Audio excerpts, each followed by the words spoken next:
Honorable Founder President, sir, respected Chancellor, sir, Vice Chancellor, sir, Pro Vice Chancellor, sir, Honorable Chief Guest, esteemed dignitaries of the dais, and eminent speakers, and my dear friends. A very good morning to one and all.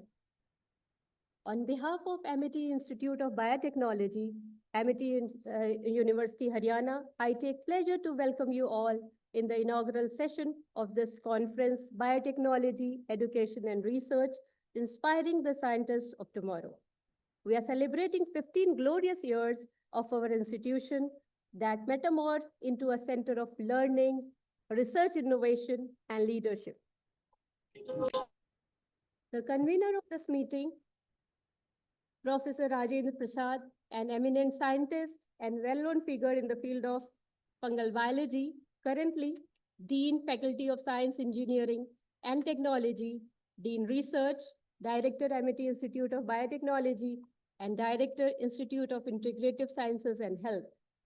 I take pride in inviting him to deliver the welcome address to this august gathering present here and share his inspiring words with us. So please.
Good morning. Thanks for coming. It's always, if you invite friends, so they will come. So good to see not old faces, but after a long time, many people. Thanks to, special to, it's difficult to call you Dr. Gokhale. So thanks to Dr. Gokhale, but who is our only called Rajesh. So welcome to this conference. So we have been debating what is 15 years? Why should you celebrate 15 years? I picked up two examples. I can change the slide. Srinivas, slide change.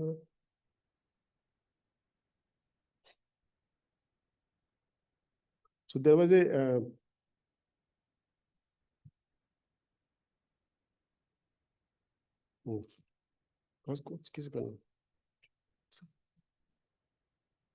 so why celebrate 15 years? So I digged out.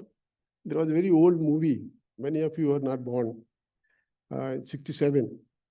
Around the world in $8. And the picture title explains that all those days you were only getting $8 to go abroad. So this gentleman hero goes to around the globe with no money whatsoever. So he was working all around to make his way through the globe. So in one ship when he was doing his job, some cleaning. So the captain got very impressed with this person.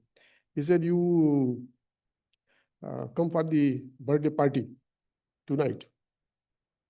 He said, sure, sir. But 2 weeks ago, you already gave a birthday party. He said, idiot, I am captain. I can do what I want.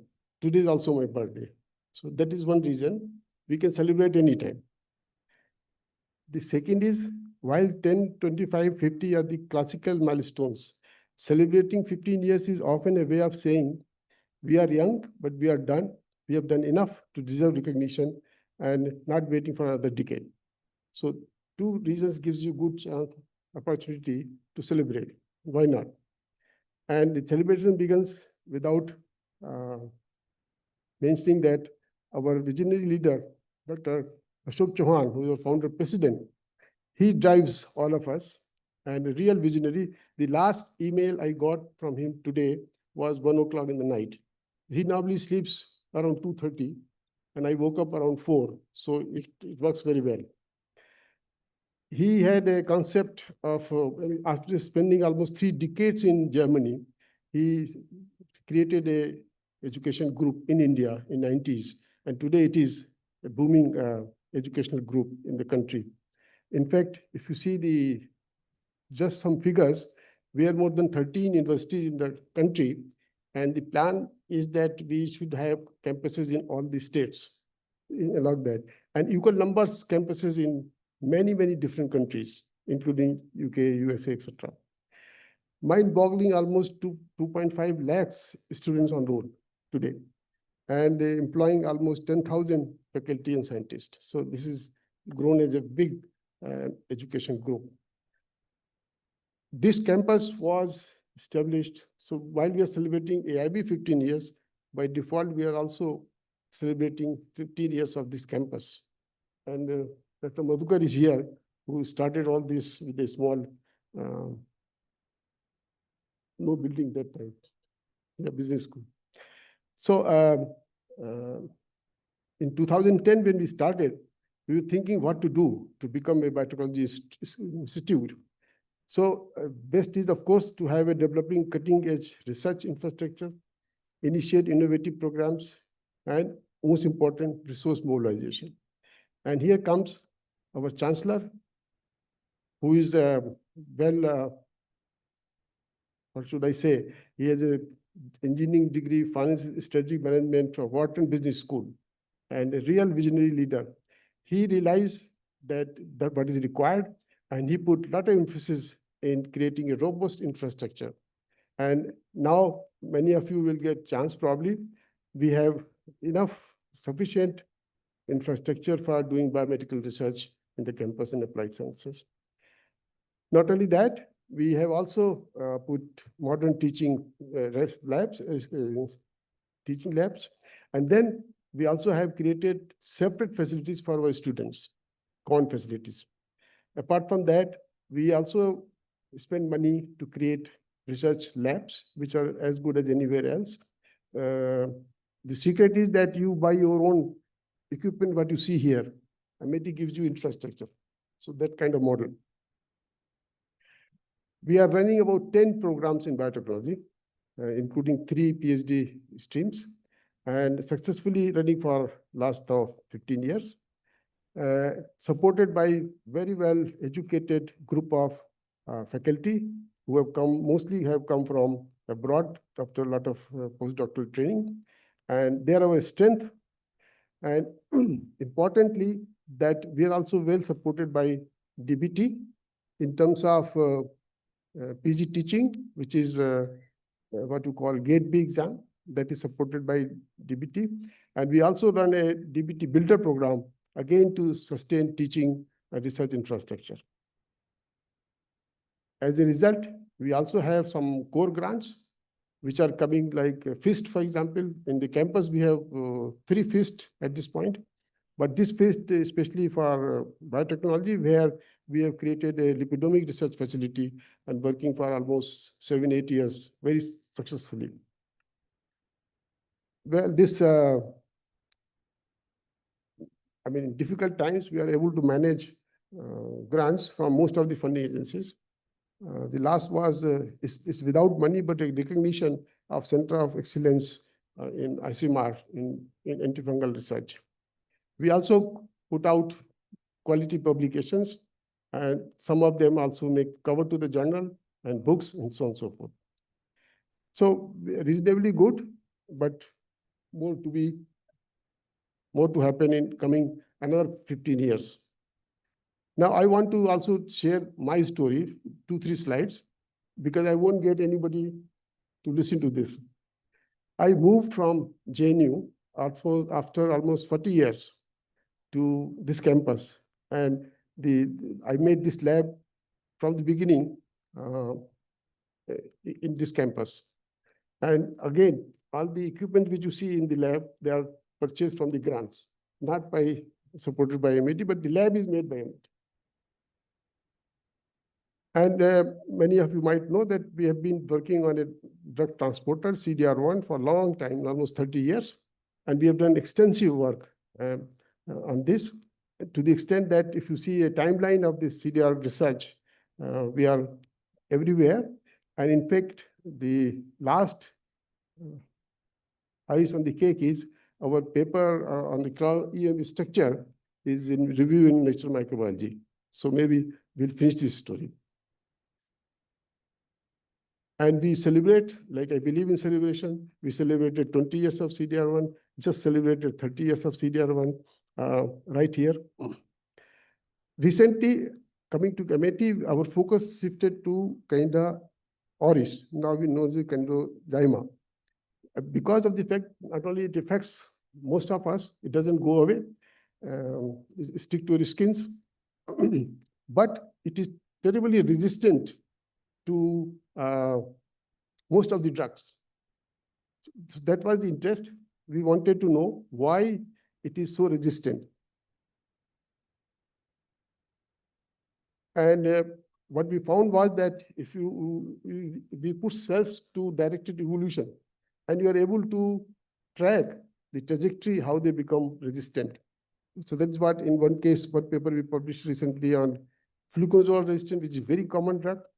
And another one we published on amphotericin B resistant, which is very rare, but it happens all the time in this particular organism. It has a lot of fitness cost, but this organism is able to manage this resistance. And we discovered very new strategies which these organisms adopt. This paper came out just 2 months ago. Then we are also focusing, and we find that lipids also act as a modulator of the resistance. There's a whole project on this. So we're quite busy. And this is an interesting slide I made. If you see, when I came to MIT in 2015, my progress in terms of producing PhD publications and even funding didn't change. So I'm on the right track, and I don't complain. This is the group of PhD, almost 80 PhDs we have supervised, more than a dozen from MIT campus also. And this is my present lab. I have a functional lab with the students, funding also. And like I said, I'm quite happy.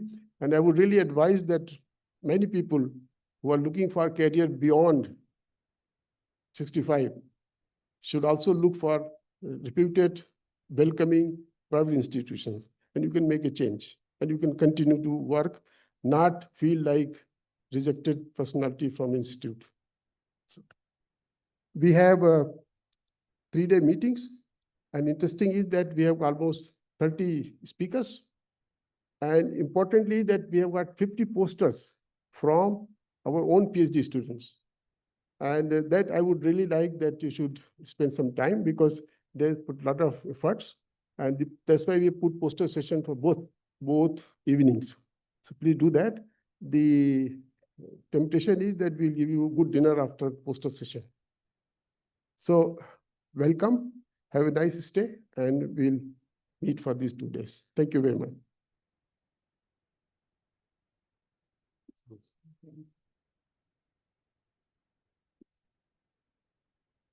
Thank you so much, sir, for all the updates and telling your lifetime journey in just few slides. It's like Gagar mein Sagar Samana.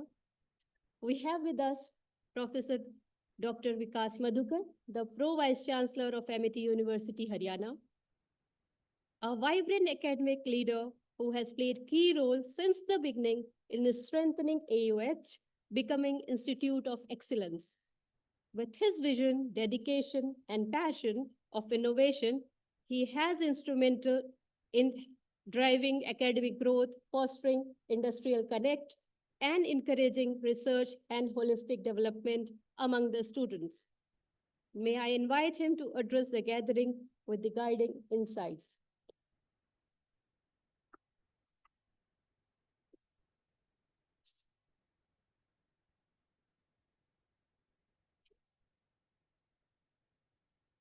Our most respected founder president, Sir Dr. Ashok K. Chauhan, our visionary leader, charismatic, innovative chancellor, Dr. Asim Chauhan, sir, Dr. Rajendra Prasad, Dean of Science, Engineering and Technology and Director of Amity Institute of Biotechnology, our Registrar, Dr. Ravi Manuja, all senior deans, directors, officers of the university, our worthy chief guest of the day, Professor Rajesh Gokhleji, Secretary, DBT, Government of India, our esteemed speaker and other guest of the day, Professor Saeed Hasnenji from IIT Delhi, Professor Vijay Chaudhary, Professor Rameshwar, and many other those they have come here, my faculty colleagues sitting here, and dear research scholar and students. On behalf of our Honorable Chancellor, Dr. Asim Chauhan, on behalf of Vice Chancellor, Professor Dr. P.B. Sharma, on my personal behalf and on behalf of entire fraternity of Amity University, Haryana, I am most delighted to extend a very warm welcome to all present here.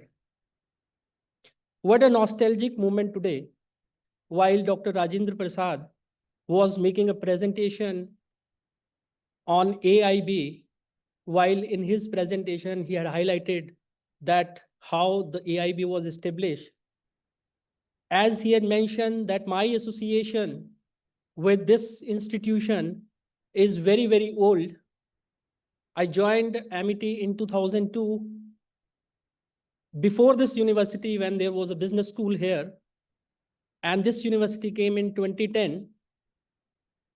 Thus, I have witnessed the all development which took place here in terms of right from the establishment of university and where we are standing today. And Dr. Prasad, we have all reason to celebrate. And you rightly said that it is not the 15 year of AIB, but it is 15 year of our commitment and the success what we have achieved in last 15 years under the dynamic leadership of our visionary leader, our visionary chancellor, Dr. Asim Chauhan sir, our founder president sir. We have all reason to celebrate here today. So my congratulations to all my colleagues sitting here. My congratulations to the director of Amity Institute of Biotechnology. My heartfelt congratulations to each one of the faculty members, students, research scholars, and the alumni, those they have contributed in the growth of this institution, those they have contributed in the growth of this university. Dr. Prasad mentioned about the starting of Amity Institute of Biotechnology, but I recall the starting of this university as a whole when we started commencing the first batch of this university with 529 students. Those they admitted in about 12 programs of the university. And we started a journey where our chancellor gave us a vision that he wants to make this university a university which is not only focused on imparting quality teaching, but a university which should focus on research, which should focus on innovation, which should focus on creating the startups and creating the whole system of entrepreneurship and aligning its all research and teaching and other activity with the vision and mission of the government, with the national priority and with the global priority, and the curriculum to be upgraded, keeping in mind the emerging trends.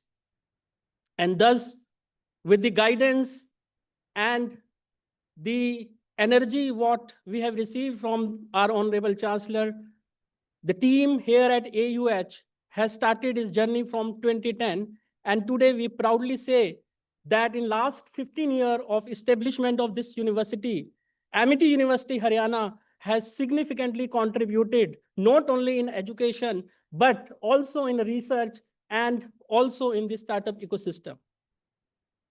The testimony of our achievement is evident from the ranking what we have received not only from the prestigious Indian ranking agency, but also the international ranking agency. In a very short span of time, this university has been ranked among top 100 university of country by NIRF. We have been ranked a university which is known as a living laboratory of sustainability by virtue of the contribution and the effort what we all have made in the area of sustainability. We have been ranked in SDG 6, 7 among top 100 university globally. We have been ranked in SDG 15, which is life on land, at 62 last year. Our science, engineering, and technology domain has been ranked globally among 600 institutions by Times World University Ranking. I would say what an achievement we have achieved. But as our chancellor always say, that is not enough. That is not at all enough. We want to become a university which is globally known among the top global university. And this is how every day, each and every effort which each of our faculty members, each of our students make, contribute to the realization of that vision and that mission. While I look at the today's topic, which is biotechnology education and research inspiring the scientists of tomorrow, I look at not only on the domain of biotechnology, but I look at the entire education sector, what it is today and what it was 2 decades back. Our chief guest was just asking one question from me, that how do you see the change in education sector? So I say, when I was a student, I did my MBA in 1999. When I was a student, the entire scenario was completely different. For example, availability of information. Availability of information was a challenge. When the student, faculty, they have to do research, it was challenge for them to get the information. I remember I used to carry a small dictionary in my bag while I was sitting in the classroom, because sometimes when my professor is speaking some word which I do not know and I have to refer, then I have to open my dictionary and refer it from them, the meaning. But now you know that the scenario is completely different. The technology, the way it has changed the whole scenario, not only the education sector, but the entire industrial setup, the life of mankind, and the way the technology is taking place and space. So the education has to align it with the latest development, what it is happening. So from an era where getting an information was a challenge, we are into an era where there is abundance of information. You just click, you will find you are surrounded, you are bombarded by a lot of information. The challenge is different. Now, with this information, we have challenge of misinformation, we have challenge of fake news, we have challenge of identifying the right source of information. So the challenge is now the scarcity of information, but the challenge is now that how to regulate the information and utilize the right kind of information in a right perspective. We know that was a time when the computerization was just growing, but now it is a time we are talking about the complete disruption in technology, especially with the emergence of artificial intelligence and how the artificial intelligence is shaping up the various sector, shaping up the future. We all are aware and we all are witnessing and going to witness in the near future. So particularly when I look at the biotechnology, the biotechnology education and research, I look at this topic from 2 perspectives. The first perspective is how has the biotechnology industry, the biotechnology sector evolved and changed over the last 2 decades. The second, how has the education sector is capable to in sync with the changes which took place in last 2 decades. So one side, I'm talking about the industrial sector, how this sector has evolved, what kind of transformation we have witnessed. On the other side, whether the biotechnology education and research is able to keep a pace with that change and the transformation. Rather, I would say the education and research should be beyond the present changes. They have to think about, they have to envision about the next 10, 15 years of the changes which are yet to take place in industry, and prepare the talent accordingly, so that while the student graduate, they should feel relevant with the latest changes. So the changes in biotechnology sector, very briefly, I'm not a man of biotechnology. However, by virtue of uh, my profile here, I'm working and looking after the academic and also man of management. The shift from traditional biotech to advanced molecular cell-based technology.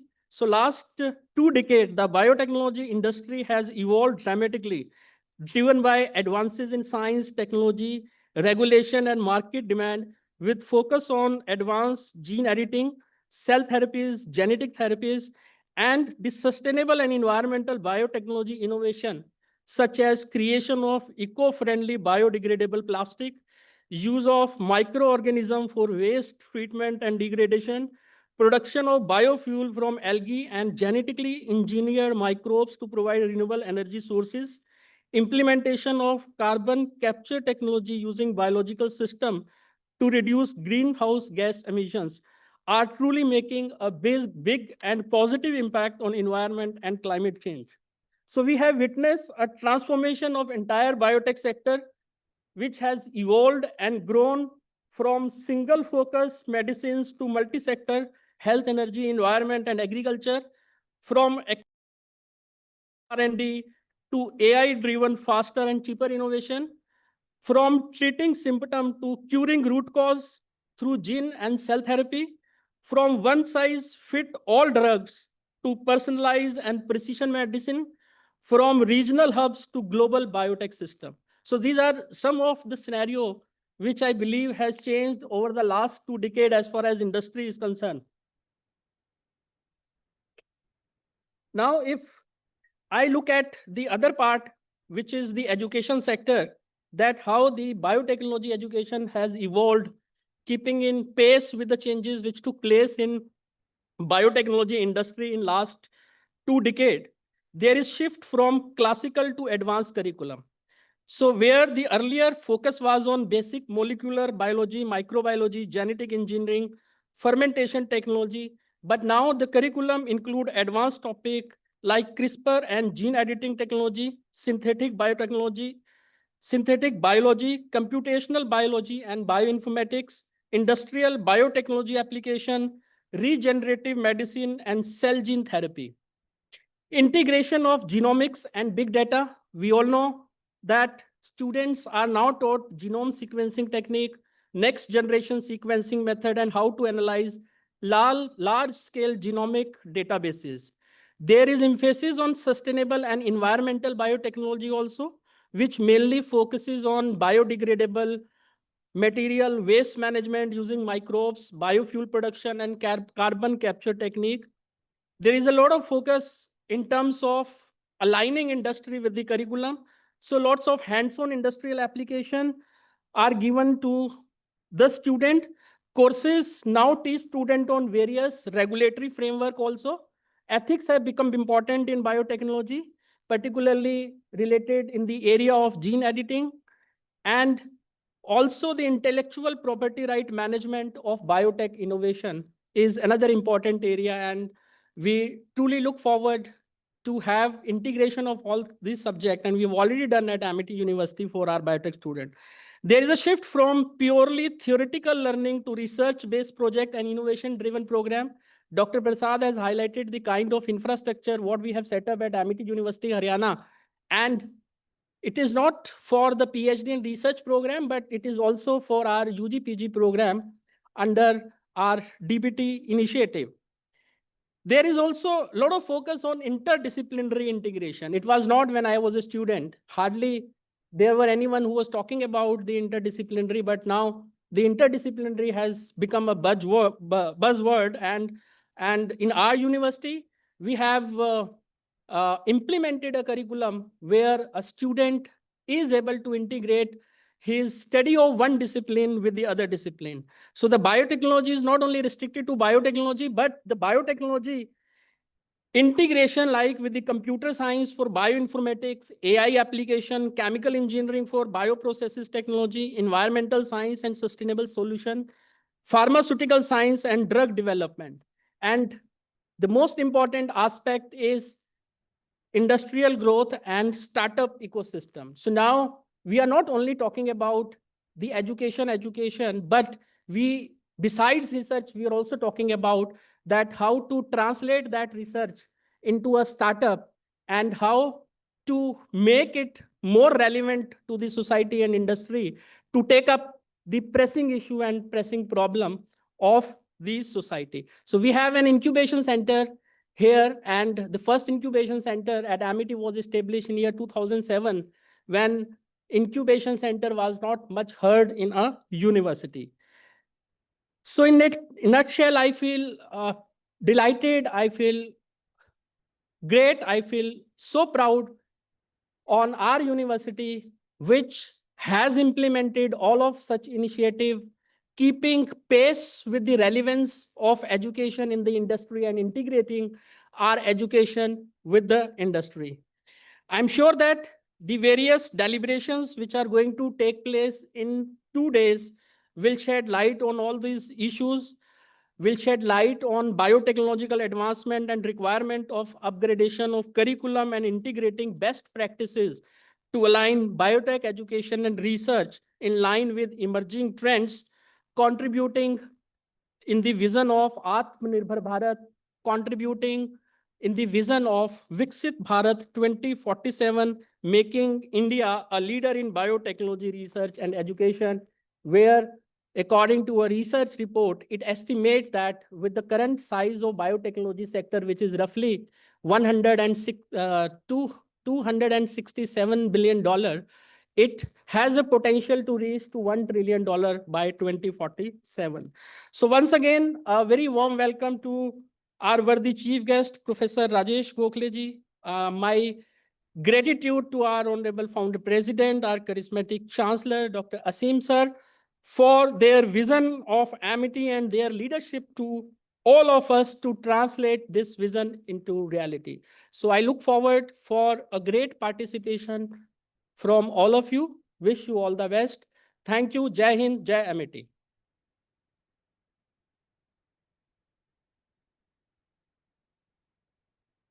Thank you so much, sir, for all the encouragement and guidance.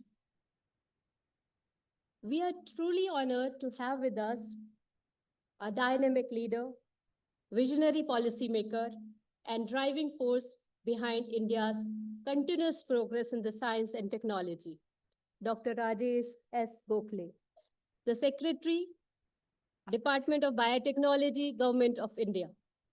Under his leadership, the DBT has continued to promote cutting-edge research, nurturing young talents, and building strong bridges between academia, industry, and society.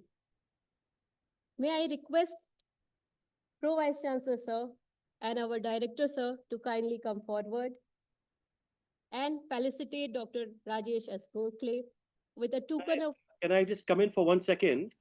You know, Professor Madhukar, as you know, Professor P.B. Sharma is currently rushing from another program. Professor P.B. Sharma, you're online also, I can see. If IT can just put Professor P.B. Sharma. Professor P.B. Sharma, can you give one line of welcome also to Gokhale Saab? What an honor to have Gokhale Saab on campus. And I know you would like to say one line of welcome also, Sharma ji, before we continue. Sir, nothing could make us more happy and delighted to have the august presence of the most illustrious son of Mother India, Professor Gokhale ji. I join Professor Madhukar to extend my warm welcome to Professor Gokhale on my personal behalf, on behalf of the Honorable Founder President, Sir, Dr. Ashok Chauhan, and on behalf of my illustrious Chancellor, Dr. Sim Chauhan ji. Professor Gokhale this is also an occasion to thank you and thank Department of Biotechnology for the formidable support provided to our university under the leadership of Professor Rajendra Prasad, under the visionary and dynamic patronage coming from the founding fathers of Amity University, to lead the research and innovation community to horizons of which we are so much proud of. We are grateful to you, and we are also looking at this time to celebrate the success that we have achieved, touching H index of 74, contributing to as many as 30,000 plus citations, higher end publications reaching to highest impact factor of 88.5, and several innovations that have been chartered from this great university. We are looking at the new horizons of biotechnology to strengthen your hands and resolve in the Department of Biotechnology from the genius of research excellence that we create in our university. I'm thankful to you for your kindness, for sparing your valuable time to be here with us this morning, and also to provide to us the intense urge and desire to contribute to the great might of biotechnology now that we have understood that the power of microbial technology is much higher than the power of the guns and missiles or anything that we have discovered so far. And therefore, we are looking at creating new insights of biotechnology and biological sciences and life sciences to promise to us that we contribute to the creation of a disease-free society tomorrow. And all our efforts in the direction of research and innovation at Amity University, Haryana, are targeted towards creating Viksit Bharat of our dream, where we will have happy and healthy humanity, alongside with tremendous amount of growth and development that we are promising ourselves to. So thank you so much for your most gracious presence today. And thank you, Honorable Chancellor, sir, for giving me this great opportunity to connect. I would have been personally present, but I'm rushing. I'll No, be reaching, I know, in fact, I know. in time before Professor Gokhale leaves. Thank you so Professor much, P.V. Sharma, Professor P.V. Sharma, Gokhale. I'm Thank so you, Dr. Rajendra Prasad, for making us feel so proud. We are very proud of Dr. Rajendra Prasad and the entire team working under the visionary directions of our Honorable Chancellor, sir. Thank you, Professor sir. Sharma, I'm so happy you could connect. आप बड़ी दुविधा में थे कि गोखले साहब आ रहे हैं. I have this other urgent commitment. क्या करूं? You were in so much stress about this. But with Rajendra Prasad ji, Madhukar ji, they will all take care of Gokhale Saab, and you are continuously following the program. But nice that you could connect. Madhukar ji, you can continue with your program at site now. But great, Sharma. Thank you so much, sir. We are very much delighted and honored to hear you online. This is the dedication and passion that keeps you connected in spite of being so long, so distant, but you are aware and connected with all of us. And I thank our Vice Chancellor, sir, Professor Dr. P.B. Sharma, a distinguished academic leader with 4 decades of academic excellence. He served as founder Vice Chancellor of Delhi Technological University and Rajiv Gandhi Technological University, Bhopal, and former president of the Association of Indian University. With his wisdom, dedication, and leadership, he has inspired countless students and faculties, taking Amity to newer heights of excellence and brilliance. Thank you so much, sir, for all the motivation. Thanks. Now I continue with the felicitation part. May I request Director, sir, and Pro Vice Chancellor, sir, to present the token of our deepest regard, respect, and admiration.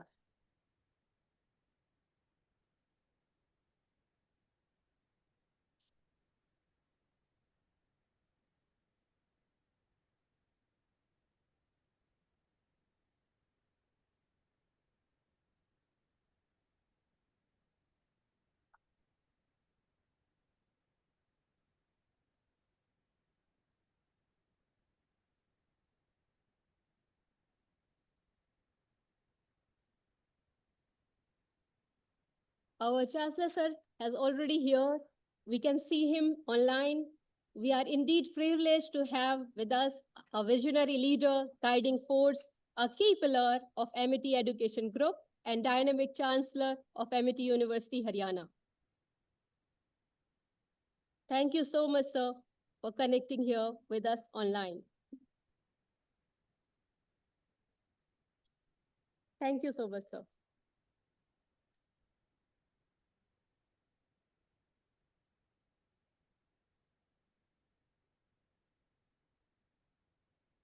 Now, our chief guest, Dr. Rajesh S. Gokhale, sir, who is currently need no introduction, but still he is Secretary of the Department of Biotechnology, Government of India.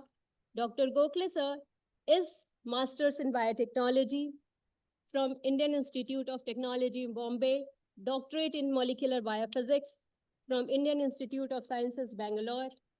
He has joined National Institute of Immunology after completing his postdoctoral training at Stanford University.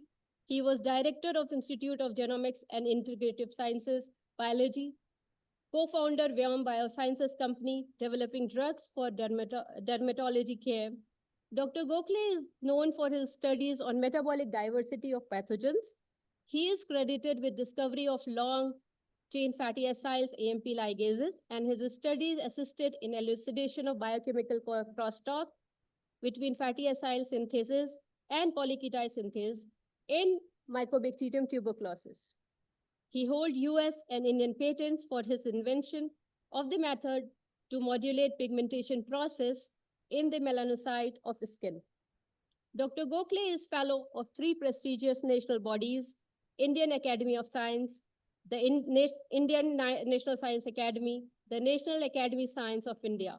He has been decorated with several accolades: Sun Pharma Research Award, Tata Innovation Fellowship, Shanti Swarup Bhatnagar Prize in Biological Science, the National Biosciences Award for Career Development, and Infosys Prize of Life Sciences, to name a few. I am fortunate to invite Professor Gokhale to the podium for the inaugural address, Charting New Horizons in Biotech Innovation. Thank you, sir.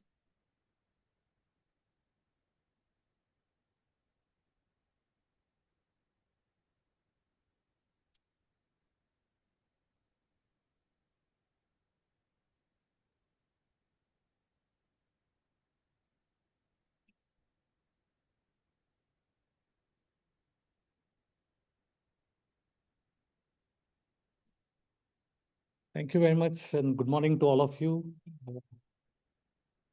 Dr. Aseem Chauhan, Honorable Chancellor of AUH, Professor Vikas Madhukar, my dear friend, Professor Rajendra Prasad. We have overlapped at JNU and II together for several years and decades. And my other colleagues, Dr. Hasnain, Dr. Vijay, Dr. Vashne, who has been my teacher as well, actually. In fact, very wonderful to have you here, sir, actually. And other leaderships of Amity, students, my dear friends. I think it's an amazing time for our country to really embark upon these journeys that we are talking about, which are actually very, very rapidly becoming the defining moments of what future would be, actually. And it's particularly important from a younger perspective, from a point of view, to understand whether we have, and this is for younger people, whether you have an opportunity to design your life for future, actually. Earlier, you could never think of, in late 30s or in late 40s, actually, to be able to contribute something that you will see coming into the market around the same time. But nowadays, the timelines have changed so dramatically that, in fact, within 7 to 10 years, you can see the impact of what innovations you do, actually. And what I'll try to talk to you about are some of the biotech innovations and new horizons that will actually change the perspective of it, of how things would work in our country. Can I have the next slide, please? So first of all, my very heartiest congratulations to MIT University for completing 15 years in this campus. And, biotech is vibrant. I can see there are more than 400 people over here right now in biotech sector here. And, this is a growing area. And I thought I will start with first with a video of what government wants to say about this. And this is Honorable Prime Minister's view of biotechnology. Next slide, please. Just click on. साथियों, 21वीं सदी में biotechnology और biomass का combination bio economy के रूप में विकसित भारत की बुनियाद का अहम हिस्सा है। बायो इकोनॉमी का लक्ष्य होता है नेचुरल रिसोर्सेज का सही इस्तेमाल, बायो बेस्ड प्रोडक्ट्स और सर्विसेज का प्रमोशन और इस सेक्टर में रोजगार के नए मौके बनाना। बायो इकोनॉमी सस्टेनेबल डेवलपमेंट को गति देती है, इनोवेशन को अवसर देती है। मुझे खुशी है कि बीते 10 वर्षों में देश की बायो इकोनॉमी तेजी से आगे बढ़ी है। साल 2014 में जो बायो इकोनॉमी $10 बिलियन की थी, वो आज $150 बिलियन से ज्यादा की हो गई है। भारत अपनी बायो इकोनॉमी को नई बुलंदी देने में भी जुटा है। कुछ समय पहले ही भारत ने बायो E3 पॉलिसी की शुरुआत की है। इस पॉलिसी का विजन ये है कि भारत आईटी रिवॉल्यूशन की तरह ग्लोबल बायोटेक लैंडस्केप में भी एक लीडर बनकर उभरे। इसमें आप सभी वैज्ञानिकों की बड़ी भूमिका है और इसके लिए मैं आपको अपनी शुभकामनाएं देता हूं।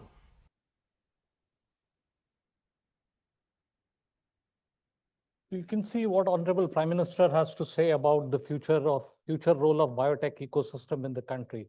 And that's what, as a Department of Biotechnology, our focus is to really drive this innovation across various systems. But I wanted to tell you something that our country has gone through, because often younger generations actually forget what the past was and think that the future will actually be different. So let me start with the story of Bengal famine on 1943 in India, actually. And you'll be shocked to see this picture, because this was in 1943, in fact, and even continued till, Lal Bahadur Shastri. If you remember, some of you might remember the stories that he talked about actually that time. He said, because there is not enough food in the country, you should skip one meal in life. And you can imagine what our country is today is not just because of, many of these people have contributed amazing things in this country, which is what has led to now kind of problems. And if you look at the other part of it, can I have next slide, please? You see now what is the situation now? India's obesity challenge, actually. Now we are actually from the side of 43, where we were actually had less food to look at. Our problem is we will have by 2050 about 70 million overweight or obese people. And of course, many of these got to do with not just, obviously the amount of calories we intake. So you can imagine the transition from one end of the spectrum to the other end of the spectrum can happen in a period of time that is quite unthinkable. Because, you can see from 43 to 25, actually, or 43 to 43, you can imagine in 100 years, on one side, you have dearth of food. On the other side, you have a glut of food now and all sorts of challenges. And what do we really do look at this perspective? And that's why, I wanted to put two stark contrasts, is that often we think that in one lifetime, you cannot do amazing stuff. In fact, you can do really amazing things in one lifetime if you wish, you want to take up the challenges and ensure successes to come. Can you click the next slide, please? So why we need to therefore, just click once. Only when I say click one more time, please click again, actually. So, so therefore, what we really need to look at from a point of view of tech point of view and a society point of view is you need to create a better blueprint for, health and wellness in the country. You cannot swing from one end of the spectrum to another end of the spectrum where you can say that, that lots of food is enough for a lot of activities. Next slide. So, therefore, what you need to build is what I call better food systems. Now, the food equation is the most critical component of any life processes, because unless you take care of your food, you're not going to solve any problems of future, actually, if any of you want to do this. and the balance supply, sustainability, nutrition, and security, all of these goes hand in hand. You cannot do one part of it and the second part of it will actually come on its own. Because you need to ensure that food supply is continuously produced, continuously available. It's of the quality that is really required, and it will continuously feed people in various ways. But what have our country done? What all the countries have done? By producing too much of food as cheaply as we can, we've now started to put an unsustainable risk on our systems, actually. The soils are losing its vitality. You need to put in carbon and nitrogen continuously into the soil to ensure that this actually continues to produce. Because until unless you put in carbon and nitrogen, how will the food system will be produced actually? Because food is nothing but full of carbon and nitrogen actually molecules. So you have to continuously provide these supply systems. And despite doing this, our systems are still not in place. For example, you can look at 800 million still don't have enough food to eat on an everyday basis in the entire world. Whereas if you really look at Indian godams right now, they're full of food everywhere and enormous amount of rice stores. And, we are kind of very, very secure presently in this.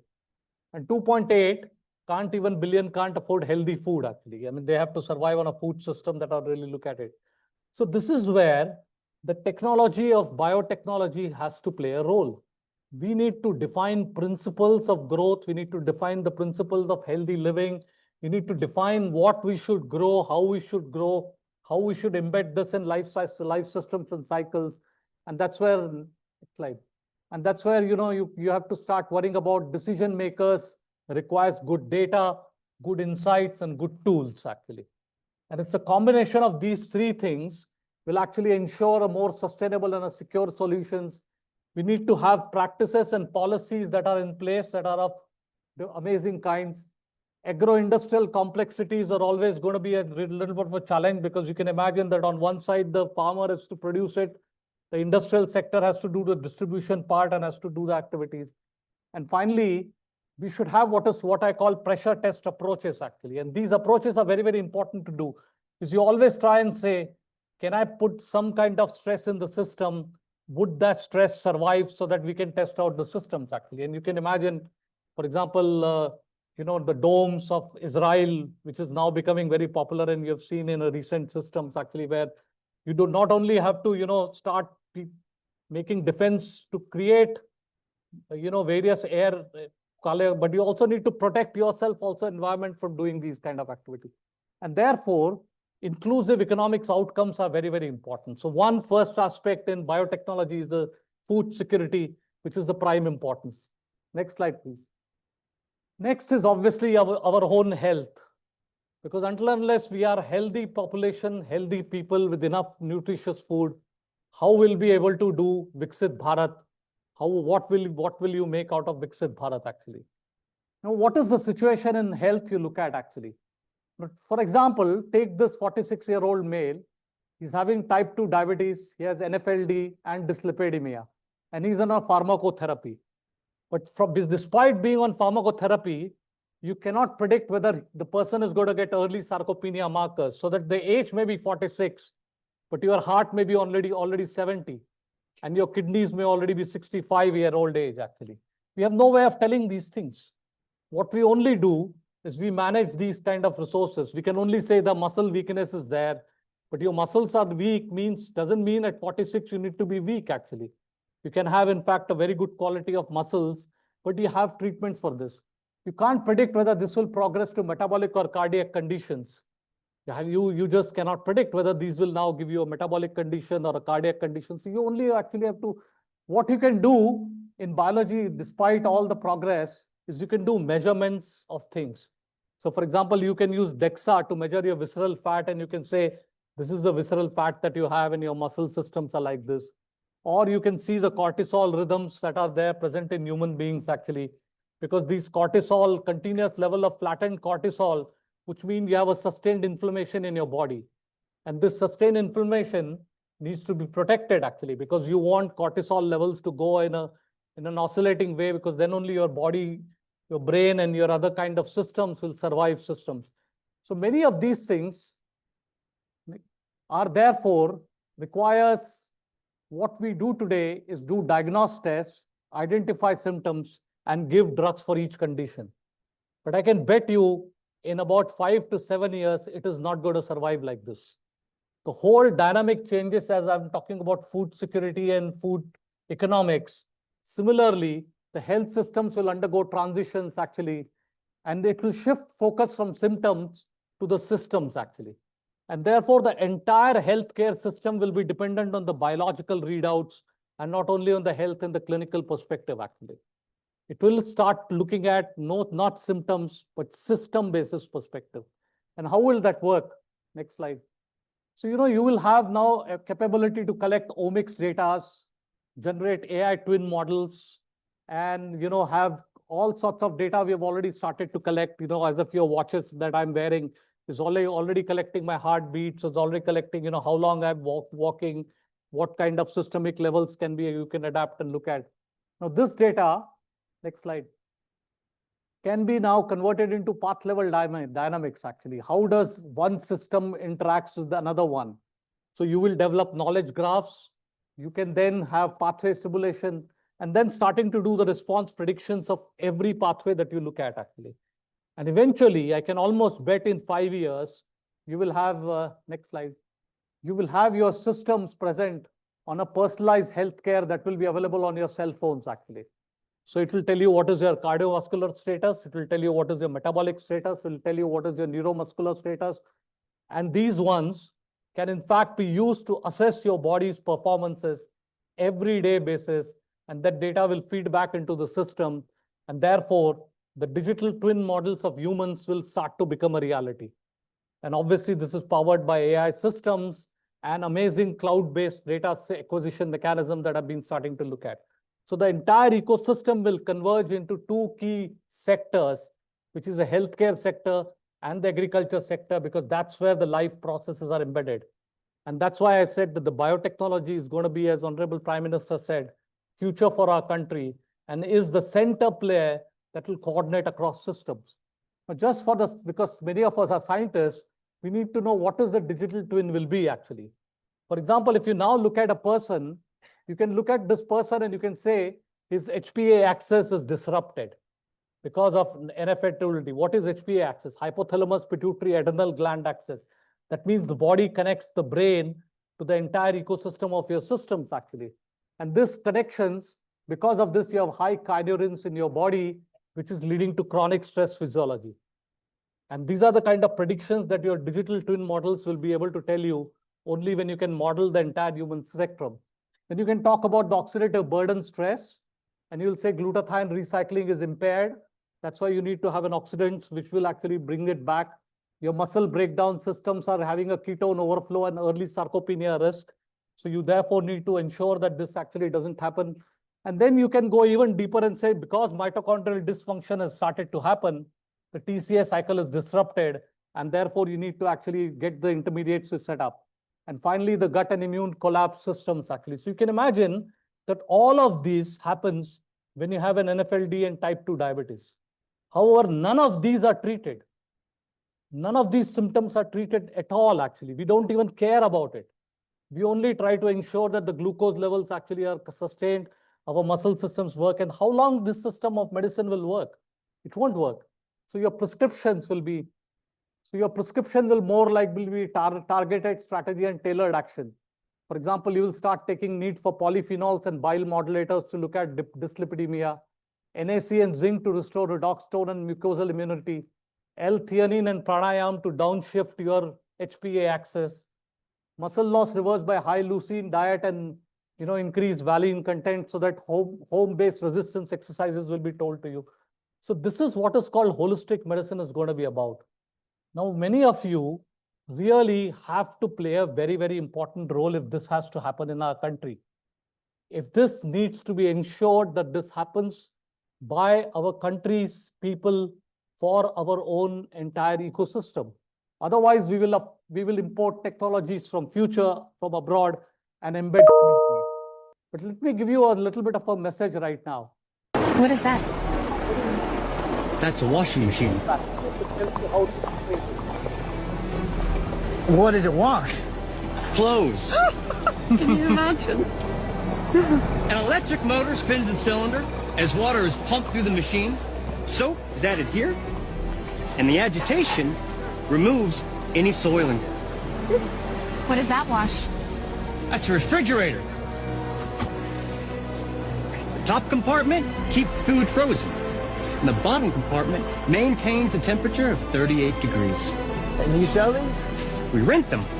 So you sell electricity, and then you rent all the things that need electricity? More or less. We don't need any of these things. Well, the conveniences. Their use gives you time to do other things. What other things? Well, like other chores. So you invent machines to do those, then what do we do? Go on a picnic. Go for a swim. Go to the cinema. You can enjoy a more leisurely life. It ain't more leisurely, because we gotta work more to pay for all this stuff. He's got you there. This is the future. Every home in New York City has electricity. They have refrigerators, and some even have electric stoves. Now here's the thing. We buy all this stuff, we're not working for ourselves anymore, we're working for you. You can see not 100 years back, electricity, refrigerator, washing machine was a non-reality. You cannot imagine your life without this. And that's what is power of technology is actually. Many of you still think that the health ecosystem will not change in 5 to 10 years. I can guarantee you that you'll be amazed by the speed with which things will happen actually. And that's where we all need to contribute to the systems changes actually as part of our ecosystem. Now, this slide of mine gives you a perspective of how centuries of evolution, technological revolutions have completely changed the human life. And for example, now you look at the first industrial revolution that we've heard about, which is spinning wheelie, the textile revolution where the spinnings, wheelies that started to produce textile in large amount of quantity. Then you had this Carnot engine cycles, other kind of activities, the railways and steam engine. Then came the world of steel and electricity engine actually, where everything started to get changed.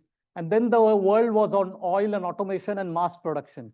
And the revolution that we have seen, all of us, is an ICT revolution which we have lived by. You can you imagine life without the Amazon and other kind of people actually? There's nothing.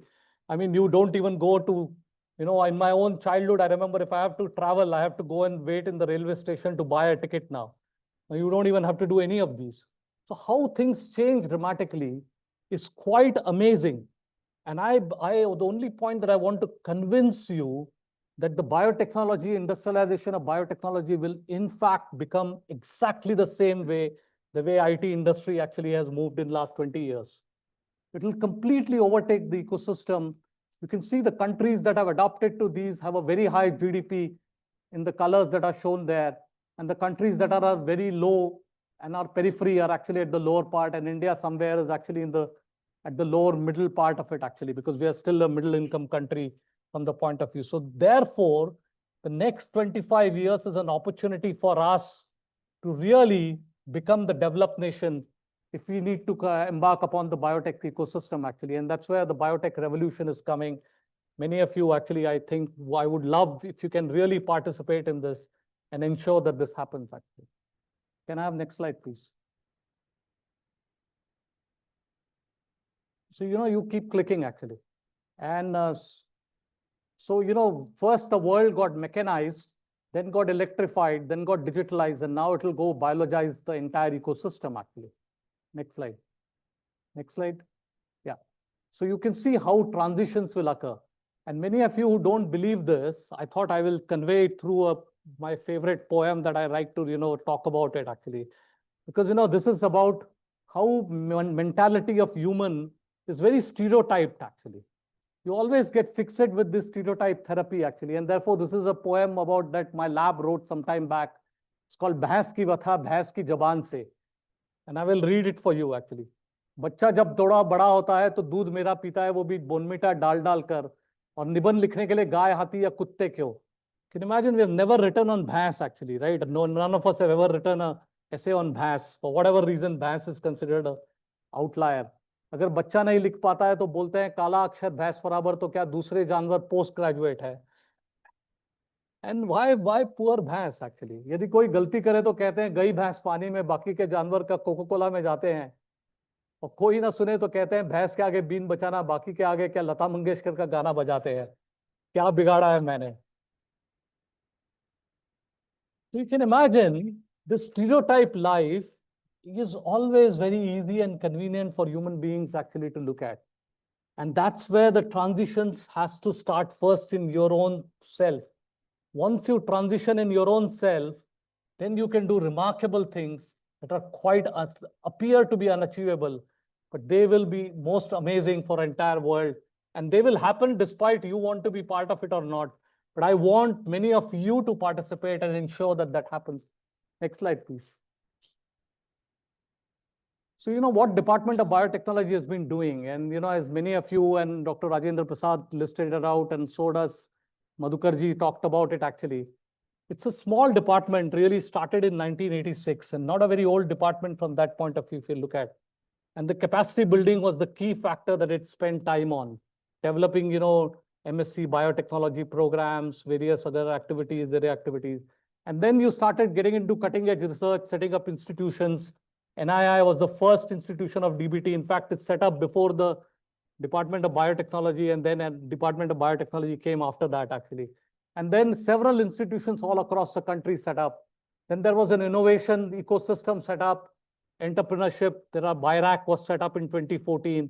And BIRAC set up about 100 bioincubators in the country. And there are about 4,000 startups that are directly linked to the BIRACs, actually.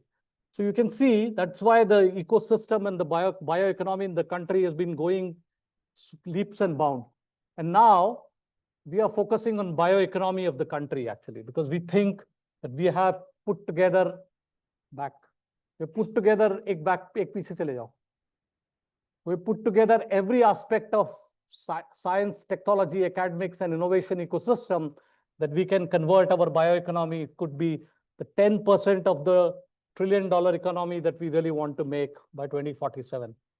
How do we do this, actually? And therefore, we need to start thinking in a different mode of zone, actually. We need to first start in saying, can we transform biology into an industrial force? And all of you will agree now that anything that can be coded by DNA can be converted into an industrial activity now, because you have a capability to, modify genomic DNA, you have capability to transform metabolically, make anything. So anything that can be encoded in DNA can be converted into an industry first. That you should first think of it like that. It's not about doing simple experiments any longer. It's converting into a larger picture, actually. The second is to engineer your future of the healthcare, as I talked to you about how we can design through digital twin models. Of course, it will be data-driven, data-intensive, and accumulation of all the activities. The second one is to promote sustainable manufacturing so that activities can, recycle back. The whole villages and tier 2, tier 3 cities should have their own ecosystem where whatever is produced is consumed. And one of the best examples in our country, if many of you are not aware of it, should study, is the sugarcane industry, which is now leading to sugarcane and all parts of the country where sugarcane, ethanol, bagasse, power generation. In fact, every plant of sugarcane is utilized and converted into valuable resource, actually. And that's an amazing thing in our country that we have been able to do, actually. And then foster circular economy models and every activities, how to do this. Next slide, please. So, to do this, what Government of India decided was to set up what is called BioE3 policy, which is a biotechnology for economy, environment, and employment. And this was announced almost exactly a year back approved by Cabinet on 24th of August. And its mandate is 6 sectors we identified that will be transform the whole country's progress, actually. And these 6 sectors are, one is the bio-based chemicals and enzymes. These are the, I'll show you a couple of examples of this. Functional foods and smart proteins, precision biotherapeutics, climate resilient agriculture, carbon capture and utilization, because you have to convert the carbon that is there in the air into utility carbon and not just convert it into this. And then the marine and space research, as you would have seen on Exam 4, so all the experiments that were done this time were biological experiments by Captain Subhanshu Shukla. And 3 of them, in fact, were promoted by Department of Biotechnology scientists. And we worked with them carefully to be able to ensure that all these activities happen. Next slide, please. So I'll give you examples, and I don't want to only I'd like to give examples to tell you what you should do, how you should do it, rather than just leaving it to the imagination of younger people, actually. Now just imagine that, your presently our crude oil import is about 86%. 86% of oil is crude, which is imported, and 14% is what we make from our own. You can imagine our refineries are 150,000 barrel per day, and it's producing petrol about 43%, diesel 28%, jet fuel 10%, and 19% other polymers and chemicals. Now, if we want to decrease our carbon footprint and be dependent on our own countries, what should be our input? And I believe our input can be plastic waste, because many of you think that plastic can be replaced, but it's a difficult system to replace, actually. It's an amazing utility. Can we sequester plastic? What is plastic? All of us guys who are done chemistry, we know plastic is carbon polymer, and oil is a carbon polymer. The polymers have to be, they're all carbon chains of different kinds. And we have microbial systems, enzymatic systems, and other chemical methods by which you can convert this. The second is the biomass that we have. There are enormous amount of biomass in the country that we discard, actually. And the third is the carbon dioxide that is produced, because you need to give a recyclable model. So even your inputs have to change. Now, if your inputs have to change, the refineries will have to undergo transition. You cannot have the refineries that are of today, best refineries. Now, can you imagine this to happen in our lifetimes? That Reliance refinery, all the refineries that are Indian Oil and HPCL who have, that they may undergo transition if we really have to do this. How can it happen? It's just things so difficult to imagine, but in 25 years, we may in fact have to have our refineries look very different.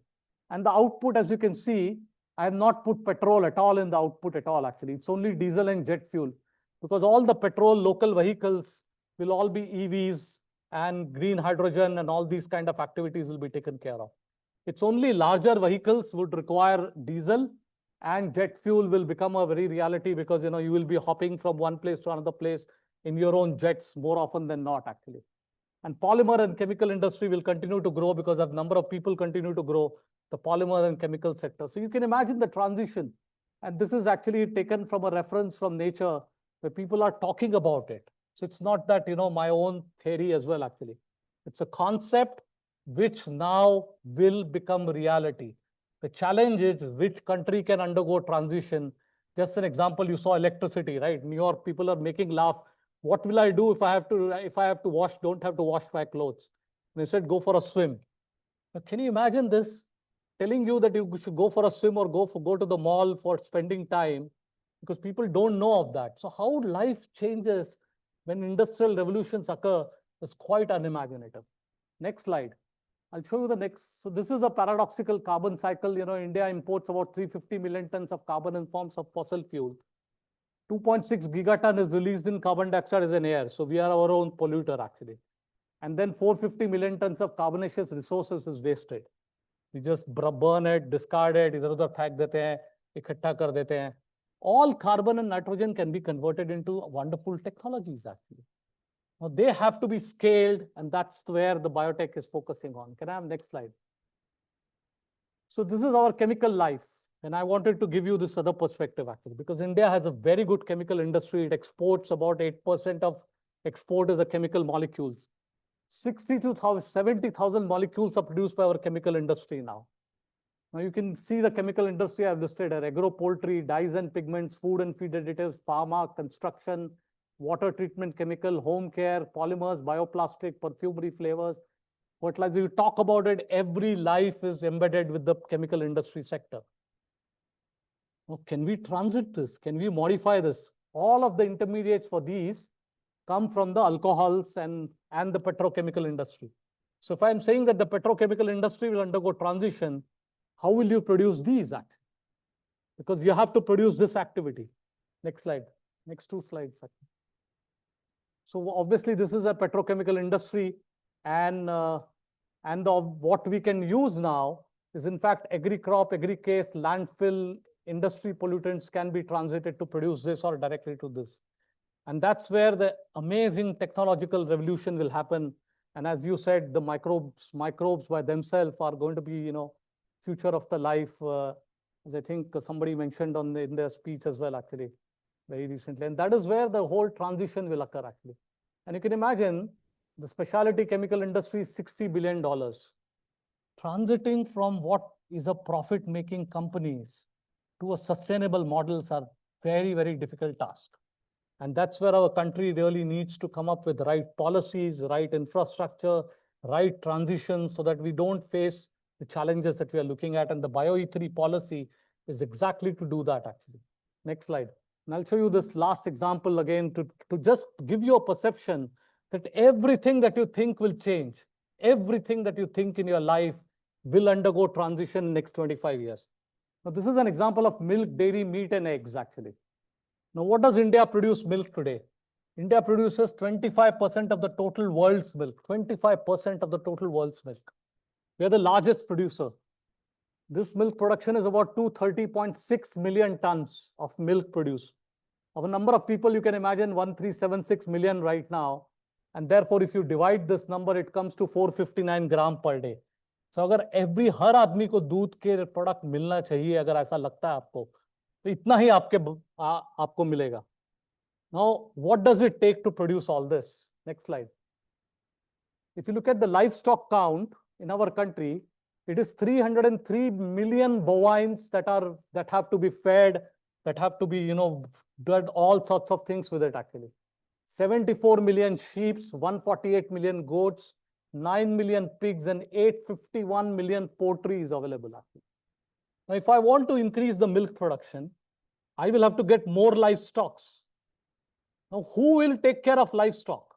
You tell me, if you're a livestock farmer, will you ask your children to do livestock farming? If there is anybody who can say, raise their hand, and I can almost guarantee nobody will do that. तो कहाँ से आएगा दूध? कहाँ से आएंगे अंडे? कहाँ से आएगा meat? It has to be converted into a completely different industrial activities. And these transitions, otherwise, the problem of scarcity of land, antibiotic resistance, cattle, cost feed, all these are added itself. But where does the labor come from? Where are the people going to come? So these will undergo so much of dramatic transition that I imagine. And for example, I can give you an example. Next slide. This is a company, again, started by an NRI, was in Bangalore, actually. And I'll give you an example how our country will always faces challenges. It's called Perfect Day, animal-free milk. Now, all of you can imagine, milk is nothing but a formulation, actually, right? Colloidal solution, a formulation of 2 proteins and few other things. Now, what is the formulations? I mean, our industry is making formulations for a lot of things. So it's not so hard to imagine if you convert it into molecular basis of activities. And that's what these guys did. These are 3 NRIs who set up this company in Bangalore. And in fact, as you see, you have become successful. The VCs from US came and bought this company. So now US will start selling us animal-free milk. So even though innovations can happen in your country, the IP can belong to you, it can be bought, and you can then become again a buyer. So that's why the technological revolutions have to be very carefully managed. They cannot be handled or mishandled in a way, thinking that you can keep selling technologies to the outside world and they keep selling it back at a higher price. So innovation ecosystem is a very tender art. It's a very tender art. It requires careful planning, careful thought process, and careful executions, actually. And therefore, our teaching, our education system, as Madhukarji also said, our education system transitions have to be really done in a way that aligns with technologies, that aligns with what futuristic goals are, and that aligns with how we perceive our country's future. Next slide. Next slide. And therefore, I come to the learning part, actually. And that's why I'm trying to tell you how learning of our country. In Vedas, if you really look at, there are 4 facets of learning. Shastra, Tantra, Vidya, or Kala. It's all well known. It's all a very well traditional knowledge. Shastra, Tantra, Vidya, and Kala. And Shastra is specialized knowledge. Tantra is doctrine and principles. We do Shastra very well. We all learn a lot. Every university teaches you very good stories, very good. Then there are peers and mentors who gives you doctrines and principles. And then you do deep knowledge and reasoning while you do a PhD program, Vidya Karo, you kind of learn. Nobody tells you what I do with my PhD. Nobody tells you that. You said postdoc ke liye chale jao.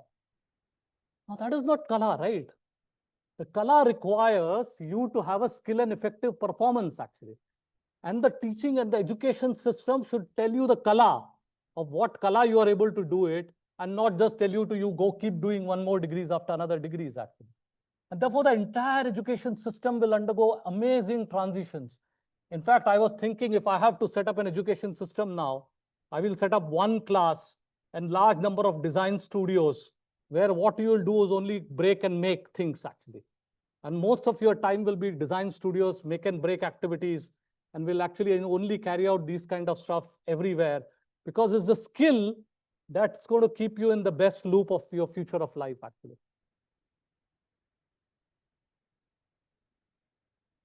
Welcome.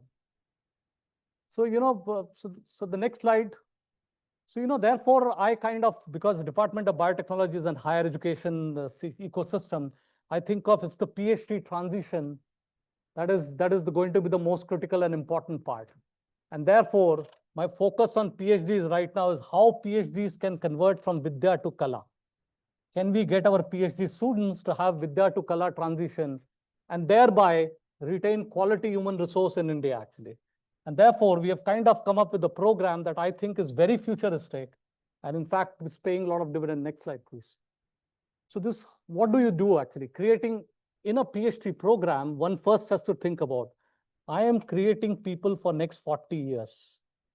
They have to be available for your country's sake for 40 years. How many people do PhDs? Less than 0.001% of the country will do PhDs program. Now, if they don't contribute to country's progress, who will contribute it? Who will drive the nation's progress? Nobody else will drive. So you cannot sit idle and say, I'm going to be a participant, I cannot take leadership. Everybody has to take leadership in their own hand. And therefore, we built a program, what we call I3C, which is ideate, innovate, immerse, and collaborate actually. So what is the challenge right now? The problem-solving approach of PhD onwards to foster innovative-led R&D ecosystem. And therefore, what we're talking about is, can we give them problems, larger problems? For example, direct seeded rice. And this is an example to look at. Why do I sow rice in water? I don't want to sow rice in water. Why should I sow rice in water? Because everybody has to grow these small plants and grow rice then stand in water and have your feet all muddled up and everything. How will you grow paddy? Can the paddy crop be directly seeded? Let's think of the technology like that. Now, if you want to solve this problem, you have to start worrying about the roots, you have to start worrying about the shoots, you have to worry about anaerobic respiration, the microbiome that is there, how these systems will work. Now, many of faculties will in fact be good in one areas of this research. So you tie up their research in a horizontal, not in a circular way, and then have PhD students work in this. What this will do away is the fragmentation and excessive over specialization in doctoral education will go away. Because what do you do in PhD? You'll say, oh, I had one replicon, one replicative fork enzyme that shows, post-translational modification, and therefore it is important. Now, what do I do with this kind of education? I can only say that, okay, these are important, but that doesn't solve any problems. So you need to do that, because without doing that, as I showed you in an example, without doing that, you can't predict the human twin. But that's not sufficient. So how do we really understand and carry out these? And therefore, they implemented through consortium of PhD students addressing common problem in a co-working culture. And we now put it along with all the Biotechnology Research Innovation Council labs. We have got 15 of these great labs all across the country, which is DBTs. I mean, one of the best possible technologically, the best campus environments and the quality people that are amazing there actually. And then all of them go through experiential learning, immersion program. So post their 6 months of coursework, they are sent to villages. They are sent for 3 months to villages actually.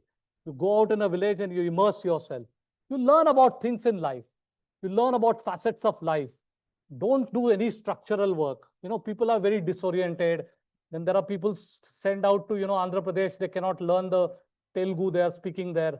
But you very soon identify how you can do many of these things. And that's the learning that you want to get. You want to learn on your own.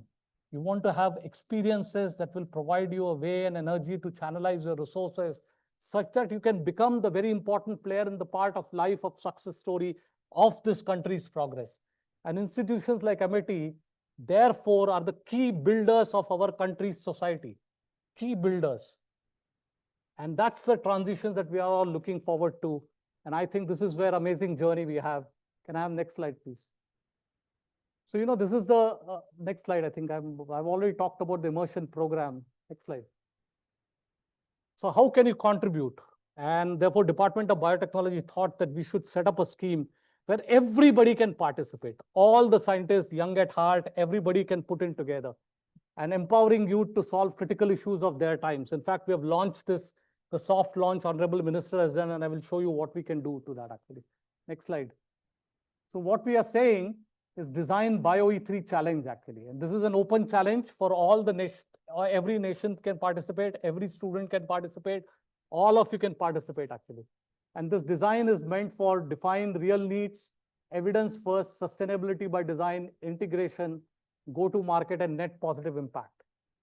And if you can look at all of these, you can really survive and do something amazing thing in there. So come up with ideas. Next slide. And again, Honorable Prime Minister, I think he is very gung-ho about it. This is what he said from the Red Fort on 15th of August, 2025. Please hear him out. Bio 3 policy Bharat सरकार ने बनाई है। मैं देश के नौजवानों को कहता हूं, आइए बायो 3 पॉलिसी का अध्ययन करके अब कदम उठाइए। देश का भाग्य बदलना है, आपका सहयोग चाहिए। You can see the clarion call from Prime Minister for everybody to participate in your own journey of future of life. And I again say, many of you think that you may not be there to see that future of the life. It's wrong. You will see changes, dramatic changes in next decade that will be unprecedented in nature, and therefore you better be prepared for it and in fact contribute it. So this design for BioE3 challenge is a creatively design a new microbe or any biological molecule or a system with a specific purpose, address a real world challenge in health, agriculture, environment, and influence national priority by safe by default biological innovations actually. And you can do this, next slide. You can do this, this will be launched in the 1st of October. Every month there'll be 10 award prizes will be given of 1 lakh rupees each every month. And the earlier you start applying, the lesser number of people. So we will have about 120 people getting 1 lakh rupees as award prize. And for school students, we're asking them to put a 2-minute video and they will get also participation for it. So this contest will continue for a year and you can apply every month as well actually. And please look out at the DBT website for more details. Can I have next slide? And this is not the only thing. Once you get 10 winning solutions, receive 1 lakh each for every month, you further have an opportunity for implementation. And what we're going to do now, next slide. And I think I'm just stating why this is important for you to look at actually. I mean, shape the future, youth-driven change, visibility and recognition. You have an opportunity to stand out in the world, skill development, networking opportunities, impactful ideas to action, and national service actually. Everybody believes that I want to be, say, working for the country actually, right? And this is an opportunity for you to. Next slide. So what we do with this is we kind of, we provide facilities, infrastructure, and mentorship for all the selected projects across all our DBT BRIC institutions. You can go and work in any place for next 2 years. And you can see all these Biotechnology Research Innovation Council institutions that are there. And next slide. And not only that, you will get funding grants from BIRAC of 10 lakhs and 15 lakhs, which will be kind of, taking to the proof of principle. So your idea, you can design it yourself, you have a place to work, and you can therefore convert it into amazing kind of whole process and ecosystem actually. And I think that's why it's an end-to-end program. And therefore, what we are trying to do through BioE3 is setting up bio manufacturing hubs where these products that are developed at a lower level can be scaled up as well actually. So biofoundries, we have already set up 7 of them in our country, and some 16 biomanufacturing hubs we have started, and we're going to have about 75 biomanufacturing hubs by the end of this year actually. So the undergoing transition in our country is just amazing right now. And many of you should get connected with DBT website and biotech ecosystem. And I can only thing I can tell you, if you're in a biotech, you're at the right zone, at the right place. This is an opportunity for you to convert. And you have a goal in front of you. can you put the ball in the goal, or you can going to miss it? As up to you on your own. I think I'll stop here and say thank you very much. Next slide. I think as you can see, we call DBT as an acronym, delivering a better tomorrow right now, just for its purpose, what it is actually. Thank you all of this. Thank you so much, sir. It was wonderful words I really and a appreciate sketching of it, future, but I'm so which we have seen that we are witnessing Coming. with our eyes super of and stimulating in young minds, Words. the great generating Yes, confidence in words them you have said. to a better future, electrifying revolution and prospect of biotechnology. Thank you, sir. Ladies and gentlemen, we could have not have had a more inspiring address than what has been delivered by Professor Gokhale. And this is being witnessed by our Honorable Chancellor, Dr. Sim Chauhanji, and Honorable Founder President, Dr. Ashok K. Chauhan, who are connected online to this great program. Honorable Chancellor, sir, a great welcome to you to this program, and Honorable Founder President, sir. We are truly delighted for the precious time that you are spending with us. It's your vision, your drive, your passion that we are translating here in Amity University, Haryana, with the leadership of Professor Rajendra Prasad and my brilliant faculty members and inspired minds of research scholars under the dynamic leadership of my Honorable Chancellor, who is always there to extend a positive hand so that we innovate and excel and make Mother India proud. But this could not have been possible without the formidable support coming from Department of Biotechnology for a variety of projects and programs that we submitted. The Builder program made us feel very happy and smiling. And so is the case with a whole lot of facilities that we have generated with the support of Amity University, joining hands with Department of Biotechnology, Department of Science and Technology, ICMR and others. And today we are taking forward the vision of our founding fathers of Amity University, of research and innovation-driven university, making Mother India proud. And as Professor Gokhale has rightly said, the bio age has arrived, and we are at our university. We would translate the vision, understanding, and new insights provided by the Honorable Secretary to Government of India, Dr. Gokhale ji, and make the dream of Viksit Bharat a reality. We are not only economically, we will be one of the tallest countries in the world, we will be the happiest as well as the healthiest nation on earth, delivering the promise that we have made to the founding fathers of this great civilization. At this momentous occasion, may I extend a warm welcome to my Honorable Chancellor and Honorable Founder President, sir, for joining us at this very important. Thank you, Professor Gokhale, for giving us the great insight to achieve the food security, energy security, and good health of our millions of people in this country, 1.44 billion people. They are looking at you, they are looking at me, and they are looking at my young scientist here, whom you have supported so well from Department of Biotechnology of Government of India. And what more, this function is being witnessed by Dr. Hasnain, the National Chair of Science, Professor Vijay Chaudhary, and a whole lot of our well-wishers who are all here to celebrate the 15 great years of biotechnology research at Amity University, Haryana. Thank you so much, sir, for sparing your very valuable time. Over to you, Honorable Chancellor, sir, for your words of inspiration, and also Honorable Founder President for your blessings, so that we continue to march ahead with courage, confidence, conviction, and passion to make Amity University Group a partner in progress for the great nation of which we are a part of and great humanity to which we belong to. Thank you so much. Thank you. Thank you, Professor P.B. Sharma, and I'm so happy you could make it in time to be there for this program. You must have run like Milkha Singh to rush back, and why would you not? To see and shake hands with Professor Gokhale on stage is absolutely a must for you and for the whole team. Professor Gokhale, we are so grateful to you. I must say that the presentation that you have delivered today is one of the best I've ever seen. It is highly inspiring, not only to the senior most scientists, but you brought it also to the level of every student, even undergraduate students who must be sitting here. Aapki jo bhais ki poem thi, matlab, it was wonderful in every regard. You gave the vision for the nation, you gave the vision for DBT, you gave very concrete ideas in how students and scholars and researchers can engage and what is the direction that we must think. And you also gave a very futuristic view that even 10, 20, 30 years later, what the future could be in the area of biosciences. And we are so grateful, so thankful, Gokhale Saab, for your coming today, for your leadership of this very important department of DBT, for your dedication to the nation. We know that you are not only a great administrator, but a great scientist.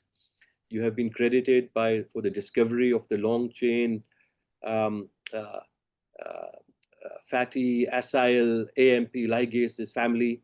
You have been at the top institutions of the country. And I was reading a little bit about your great achievements within DBT. Recently, Professor Gokhale was asked at the sidelines of a conference, what is your mission and dream for DBT? And he said, in short, two things: to develop capacity and capability for the country in the area of biosciences. That means human resource development and also accessible infrastructure so that we can really provide innovation potential and platforms to many people. In another interaction, he spoke at great length about the role of India during the COVID pandemic. And Professor Gokhale said that India today has all capacity in the area of vaccine ecosystem development and diagnostics. So that means today we are in a position where India can take a front leading role in the area of vaccine development. And I listened very carefully to that longer interaction. And Professor Gokhale, I was so inspired. And more recently, just last week, Professor Gokhale's leadership, DBT has signed in collaboration with BIRAC something called high performance biomanufacturing platforms. This will be a wonderful platform across the country for startups, SMEs, academia, and industry. So providing biomanufacturing capabilities across the country, which I think is a key component in developing the bioeconomy. We heard from no less than the Honorable Prime Minister, Shri Modi ji himself, talking about BioE3, Biotechnology for Economy, Environment, and Employment. And what a great vision, how to combine economy, environment, and employment, which is so important for our nation of large population, and how biosciences can have a role. And in this particularly, I noted that there's talk about bio-AI and establishing of Molankur hubs that leverage AI in health, agriculture, and environmental biomanufacturing will be a component, which I think is a wonderful vision. And in biomanufacturing, also looking at precision biotherapeutics, which is one of the 6 legs of the future mentioned by Gokhale ji. Climate resilient agriculture, carbon capture, and space biotechnology, I think are wonderful thoughts. And Professor Gokhale has given a vision that by 2030, we should target a 300 billion bioeconomy for the country. In last year, it may have been around 165 billion, but almost to double that in the next 5 years is highly inspiring and absolutely doable given the blueprint laid out by Professor Gokhale.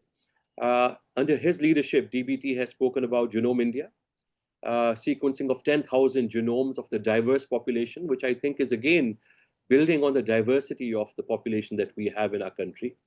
Vaccine testing, I have touched upon, and then collaborative efforts with ISRO and space biotechnology, which Amity also has a great interest in through our Center for Biotechnology. And Professor Gokhale, you have greatly focused also on agriculture, as you mentioned, health and agriculture, and things like CRISPR gene editing, which can be utilized to improve crop sturdiness, as well as forward-looking technologies like quantum biotechnology, and then collaborative scientific research programs across industry and academia. So everything, Professor Gokhale, that you're doing is a tremendous contribution to the nation. We are greatly inspired that we have a leader like you as Secretary of the DBT. And I think, we have a very visionary Prime Minister, and Modi ji is very focused and concrete in whatever he says. And when he speaks so confidently, and you showed 2 videos, one very recent video about his confidence and his mandate to the nation to focus on the bioeconomy, I think he does it because he knows he has leaders like you in the right positions to take forward the mission for the nation. So I think it is truly a national mission towards Viksit Bharat, and we could not be more grateful to you.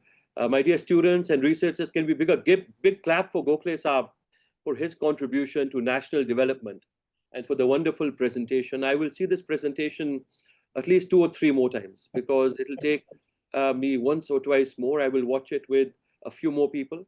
I called Dr. Selva Murthy, who is the president of the Amity Science Technology Innovation Foundation. I asked him, are you watching? But he said, director of NPL is with him just now. I told him I will send him the whole video and I will watch the video with him one more time because there are so many learnings from what you have said. And Professor Rajendra Prasad, you are a great leader. I will talk a little bit more about you, but you said, you talked about the development of AIB and you talked about the labs. But the one thing that you could also have said is that all developments that have happened at AUH in biosciences is because of partnership with the DBT, and not just funding, but the prioritization of the areas that we should focus on. The moral support, the encouragement that we have received from DBT from day one has been irreplaceable. And it is the reason why we have great confidence that we can and will have contribution in any small manner that it may be towards the national missions, that we and our scientists can do a lot. And it is the DBT's input to what we are doing across all of our universities in the area of biosciences that has taken us forward. Professor Rajendra Prasad, you're a great leader. I think everyone knows how much love and liking I have for you. Some people say that we are a little bit jealous. You seem to have a special soft corner for Professor Rajendra Prasad. Whatever he asks for, you never say no. And I say it on many platforms that Professor Rajendra Prasad is one of the only people. He messages me at 3 in the morning. I try to reply to him by 3:15. Or if he calls me at 6 in the morning, I will wake up and take his call. Because there are some people who are so precious to me because I have seen his contribution. It is very rare that one man can build an entire ecosystem. And Professor RP was brought into the Amity system by our honorable founder president.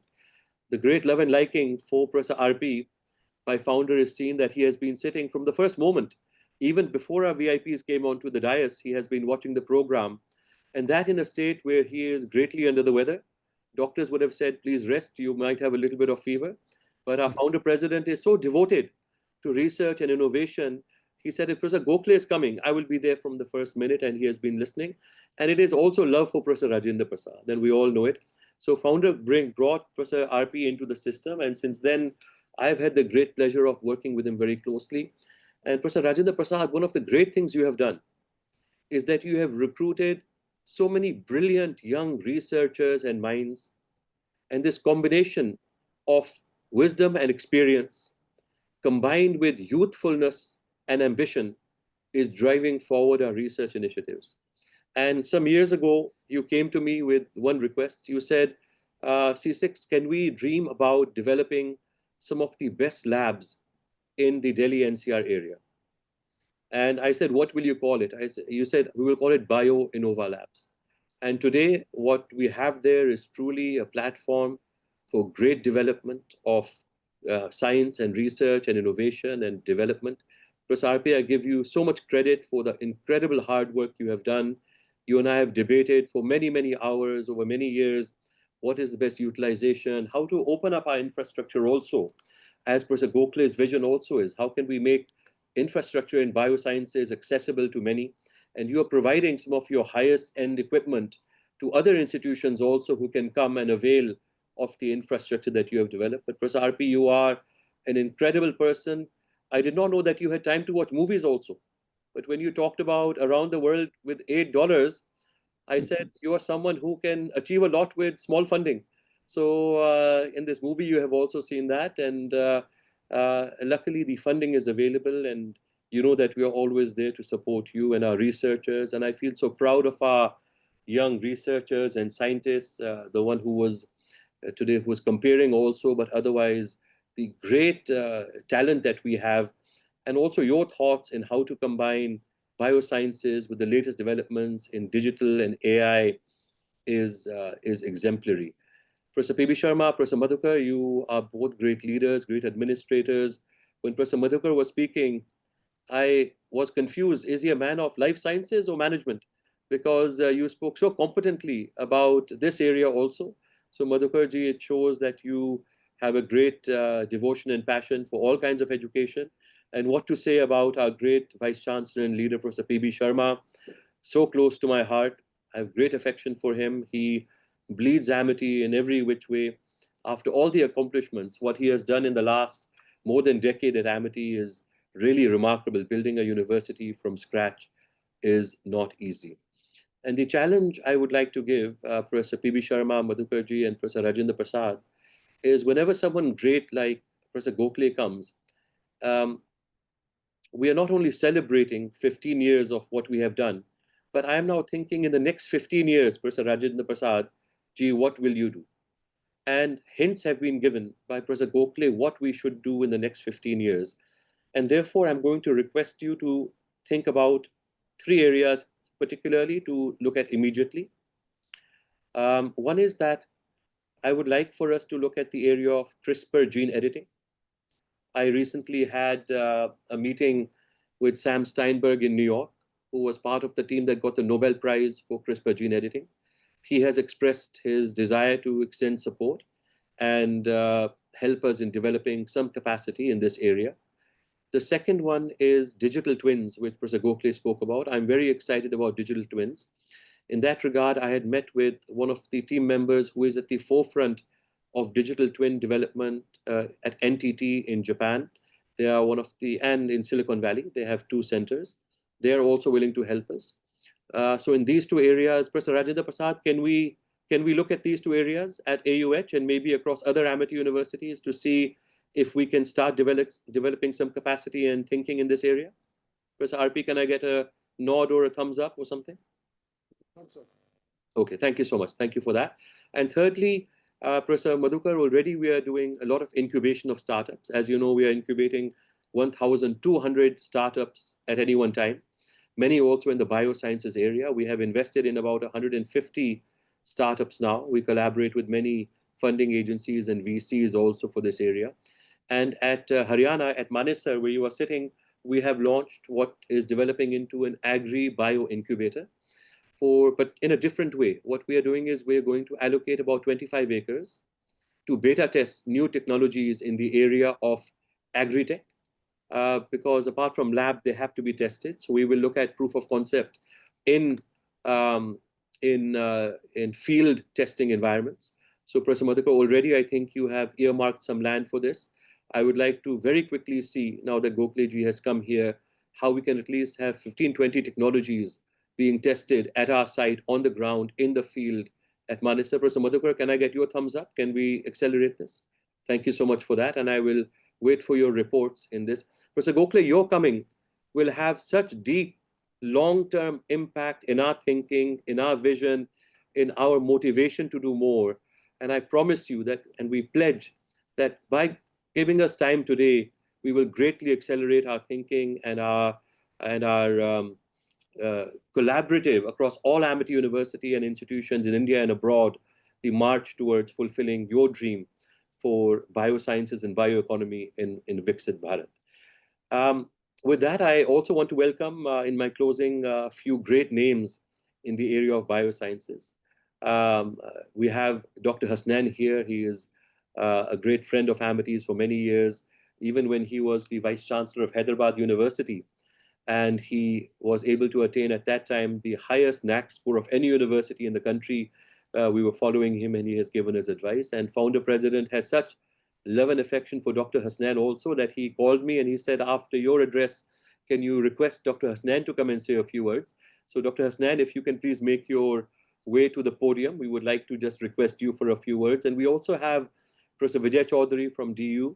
I welcome you, sir. We have Professor Bamzai from JNU, who is a old friend of Amity's, and Dr. Umesh Vashne from IIC Bangalore, a great leader, thinker, and doyen in this area of biosciences. Dr. Vashne, I welcome you with folded palms to our university. All of your coming has enriched this interaction and this gathering and our university as a whole. I will stop here. You know, the ideas for PhD program, Professor P.B. Sharma, just last week when we spoke about PhD programs on World Doctorates Day, we had spoken about how we can improve. And I think this suggestion of creating problem-solving approach in collaborative systems with clusters and groups of scholars working together for long-term thinking in PhD research is tremendous. Professor P.B. Sharma, can we incorporate this immediately into our PhD programs? Yes, we shall. Yes, great. Thank you so much. I appreciate it. With that, we have our founder online. Our founder president is the guiding force, the reason we are here. He is the one who dreamt that can we transform the destiny of nations through education and research. He comes from an incredible background. He was the head of R&D in Europe after going to West Germany at the time on a government scholarship. After heading up this R&D division, which shows that he has research in his bones and DNA, he established his own group of companies, becoming the largest NRI on continental Europe in the area of pharmaceuticals and petrochemicals and technology transfer. But then he had a dream to contribute towards education in India. And after becoming the largest investor in the then East Germany, where he acquired 8 large factories, becoming an employer of more than 8,000 people in that time East Germany. Chancellor Kohl gave a big reception and said, Dr. Chauhan, I may have brought political union to Germany, but you have helped bring economic union to Germany. But Dr. Chauhan had a dream that can we contribute and provide access to quality education like we have seen across the world to India. And he really envisioned early on the model of not-for-profit private universities and was one of the first people to say that private universities can also engage in research. And some people in the beginning said, no, why don't you stick to teaching? He said, no, because without research and innovation, you cannot build a great university. So he is a great pioneer in the area of education, not only in India, but as Gokhale Saab, we have now universities in Dubai and Singapore and Tashkent and Kenya and South Africa. In Amsterdam, we have a school. In New York, we have a 175-acre campus where we are building the Amity Global Research Hub. In San Francisco, and in many other parts of the world. And it's all because of our founder and founder president. We're so grateful to you for having given this mission to so many of us and the purpose of life to so many young researchers and scientists. And it is your belief that our scientists and our innovators can change society and change the world that keeps us all going. So founder, my grateful thanks to you for your time today as well. Thank you so much. Dr. Hasnain is there at the mic. Can the camera maybe pan to Dr. Hasnain? Oh, Dr. Selvamurthy, you have joined. You have taken my request to jump onto the camera. Dr. Selvamurthy, I will ask you to say one line after Dr. Hasnain. Time is short, but maybe a few lines from Dr. Hasnain and 1 or 2 lines from Dr. Selvamurthy. Dr. Hasnain, sir, please go ahead. Dr. Hasnain Saab is there? Thank you so much, sir. Can the camera? We have Dr. Hasnain, great.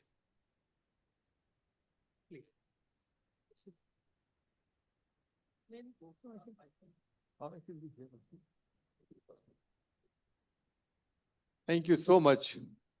It's indeed a pleasure to be here at Amity. It's a pleasure because, I've seen Amity growing, and the way it is growing, I tell you, I really envy Amity. I envy the founder. The president is here. The first time I met him, and now, in years now, I can see the way it's really impacting. And today I heard RP talking about the kind of papers you are publishing.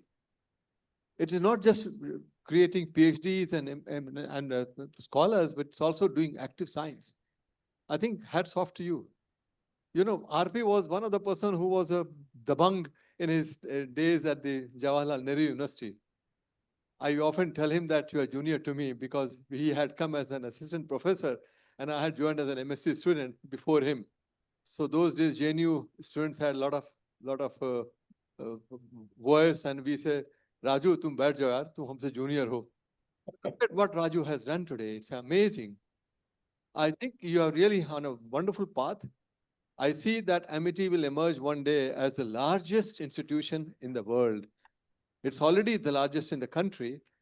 And I'm very hopeful, not just institution in the world, but also the quality of science. And what is now going to emerge now after Gokhale's excellent talk? Will it be possible to share this talk with me, Rajesh? Rajesh Gokhale, when he came to India, I invited him to join me at CDFD Hyderabad. You recall that? He came, he gave a talk. I offered him immediately, come and join me. He said, I'll let you know.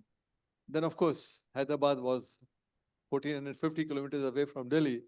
He preferred to be at NII and has done some fantastic work. We had occasions to go together for Keystone meetings, if you remember, and great time.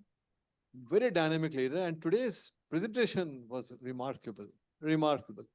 And I think after Rajesh Gokhale's talk today, Amity will definitely be inspired to take the next leap.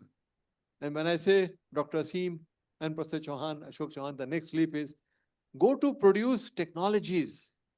Good science is very good, but I think technology time has come when India should produce technologies. I think it's very important. India is targeting, and it's good you'll hear soon our founder chancellor, founder president, and you'll know that what is in his vision. Amazing to talk to him. I think I get vibes in my body when I listen to him or when I speak to him. So I think it's time that we should move now to producing active technologies and active products for the nation. And I think your presentation was remarkable. Thank you so much for inviting me to be here. Thank you so much, Dr. Hasnain. I appreciate. Dr. Hasnain, please join on the stage. I think if they put a chair, you can just sit on the stage, please, Dr. Hasnain. Dr. Selvamurthy, can I request you very briefly, because without you, in the area of science technology, I would not be comfortable. So can you say a few... Thank you, Dr. Asimji. Thank you, Honorable Founder President. And thanks for the opportunity to meet the galaxy of luminaries and scientists, great scientists, and people with wisdom who are there at the Amity University, Haryana. We are so grateful to all of you, right from Rajesh Gokhale ji, Hasnain ji, Vijay Chaudhary, all of them I have worked with, and you have done remarkable job to the country to bring a new paradigm in biosciences, biotechnology, and life sciences domain. So I'm so grateful that I could meet all of you. I wish I was there in person to greet you and be with you. But then I can assure you that Amity University, there is a quantum technology meeting happening in Amity University, Uttar Pradesh. I want to tell you this is an upcoming area. Amity University is focusing on technologies. We are focusing on translational research. We are focusing on product technology processes, not just only publications, patents. You have done very well. 2,600 patents, 45,000 research papers, H-index is 188. So we are now focusing 35 technologies we have transferred to the industry. So I want to tell Rajesh Gokhale ji, many of them are in biotechnology and biosciences domain. And so you will be very happy. Please visit all our universities, and each one is contributing to the National Viksit Bharat, which our Honorable Prime Minister has mentioned. We have established a translational center here. We have an incubator, which Dr. Asimji is looking after. 1,200 startups have come out. Many of them are in the biotechnology domain. And you are coming, all of you present here, that this is a great value addition, and we are going to look at a new paradigm, new perspective in terms of how do we steer this translational research, where Amity can take a lead role in terms of the biotechnology, biosciences, and life sciences domain. Thank you so much. Murthy, I'm so grateful that you jumped from your other meeting in quantum to this. I will send you a list, Dr. Selvamurthy, of 6 areas. And please let me know how we will mesh this into our current 30, 40 clusters already that we have across Amity. Bio-based chemicals and enzymes, functional foods, precision biotherapeutics, climate resilient agriculture, carbon capture, and futuristic marine and space. I will send it to you. We will see how all of these 6 areas can align, because our mission at Amity is to align with DBT completely. It is there. And the genome engineering, which you mentioned, gene editing, we are already doing it in the wheat as well as paddy, rice here in the Amity University. So we already have the nucleus genome engineering group. So your thought is really will give a new push and thrust to gene editing, CRISPR-Cas. Also, we will focus on that. CRISPR and maybe towards health also, but great. Great, Dr. Murthy. Can I request IT just to pin on the video? We will not ask them to speak, but Dr. Neeraj Sharma and Dr. A.K. Singh, can you just pin them onto the screen also? They're also great scientists with Amity from DRDO and DST, and Neeraj Sharma ji and A.K. Singh ji are working with Dr. Selvamurthy very closely. Great. With that, Professor P.B. Sharma, you can please continue with your program. I think if we can request founder to share his views. Would the moderator like to invite founder? Thank you so much, sir, for your inspiring words, your vision, encouragement, all-time availability for us for any positive things. Go ahead. Thank you so much, sir. And now we are truly blessed to have among us the most iconic figure of one of the Indian education industry, our esteemed founder, President Sir, Dr. Ashok K. Chauhan. Today, Dr. Chauhan's visions had translated into Amity Education Group, comprising globally benchmark high-tech campuses, dedicated faculties with 12 plus world-class university, top-ranked institution, 50 plus campuses in India with over 2.5 lakh students pursuing 300 plus programs from nursery to PhD, and 15 plus international campuses across London, New York, Singapore, Dubai, Abu Dhabi, Romania, Amsterdam, South Africa, Mauritius, Uzbekistan, and where not. May I? Before founder speaks, I just want to mention, as I mentioned, he has slight fever at the moment, and also the voice is affected. So we'll ask founder to give his blessings. But founder, as long as you would like, if it is, because doctor would be very angry at me to allow you to even say more than 2-3 lines. But I know you will not want to. So founder, as long as you would like to give blessings, we are just very happy with your presence also, sir. Yeah. Since you are right, my throat is very sore since 2 days, but today it's getting slowly better. No fever anymore. But when Rajendra Prasad wrote me at after 1 a.m., I told him, Rajendra Prasad, I will be coming because there are some people, if they say me anything, I cannot afford to say no. And after one, and Dr. Murthy ji was with a very delegation in the campus. I told, jump to this link, and he came. A.K. Singh, Neeraj Sharma, and all my warriors, because the coming of Rajesh Gokhale ji is a very, very special day today, special lecture. I remember whenever I met him, I have always learned from him. The success which Amity has got, I think a lot of contribution, the success, if I have got, a lot of contribution goes to Dr. Rajesh Gokhale ji. I think since more than 2 decades, I am in very close contact with him. And there was the inauguration of a new lab where zebra tissue was lying, and I could see first time what zebra tissue is.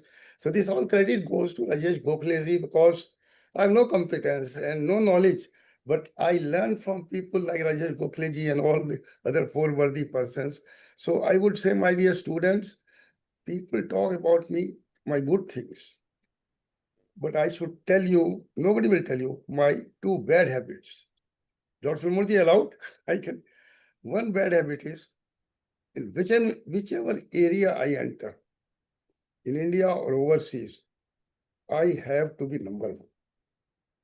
When I went 1967 to West Germany on a scholarship, I told I will be the biggest non-German, non-European industrialist entrepreneur in Europe, continental Europe. Hindus are my brothers, I don't talk to them. So people were surprised, but nobody can laugh. Nobody can make eyes that he's not believing. And what Asimji told, that is true. So my dear students, make a mission in life that in whichever area we enter, we have to be big number 1.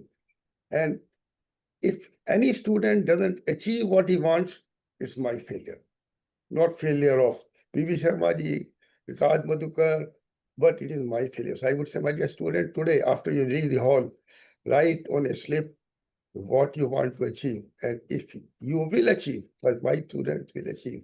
So Vikas Madhukar, you spoke very well. P.V. Sharma ji, I appreciate you. And all those who are sitting over here, Gokhale ji, they are jumping one after the other.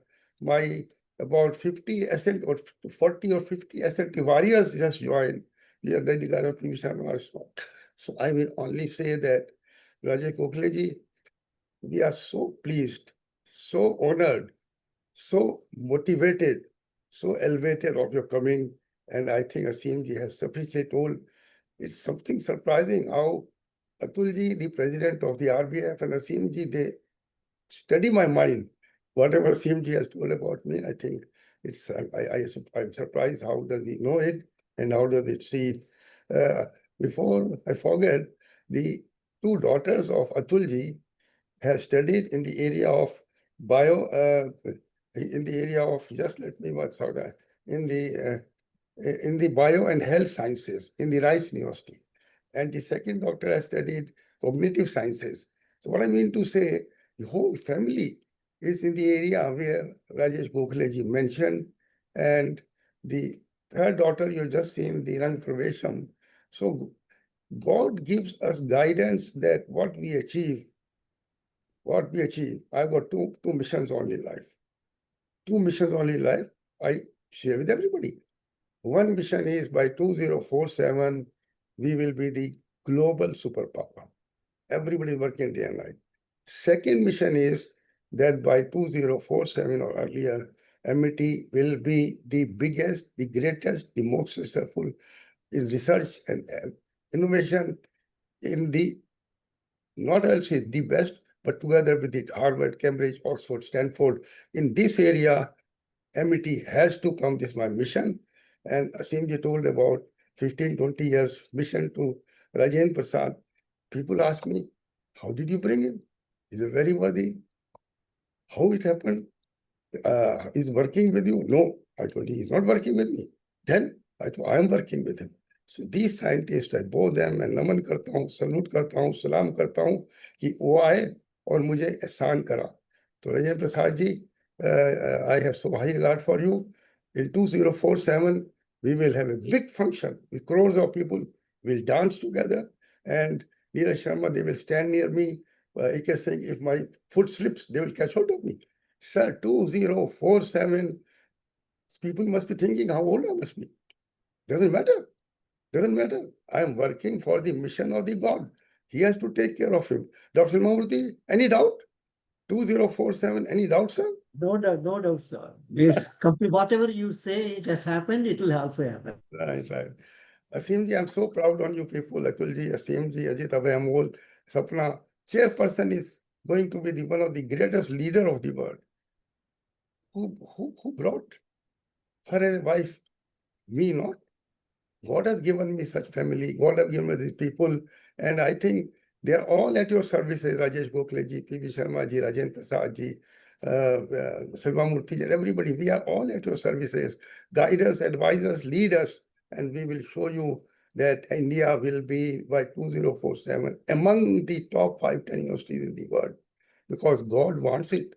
So I would not say much. I would say, Gokhaleji, once again, to you and these four worthy persons whose names were named, I will not be able to name, but I will also meet you sometime. I'll also see you sometime. My dear students, I was seeing all faces. Many of you faculty members, research scholars, I recognize, but I will ask Vikas Mother to send me list of the all faculty members. I think, Asimji, your leadership is unique. The way MIT University Haryana is developing, I remember the days I used to come to Germany for looking for land. 10 times I came to Haryana, and always I returned back.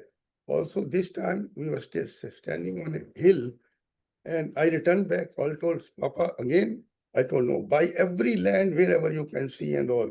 Till, my dear student, till 4 a.m., I was standing on the quantum areas. Janki just dikhana wo mere file.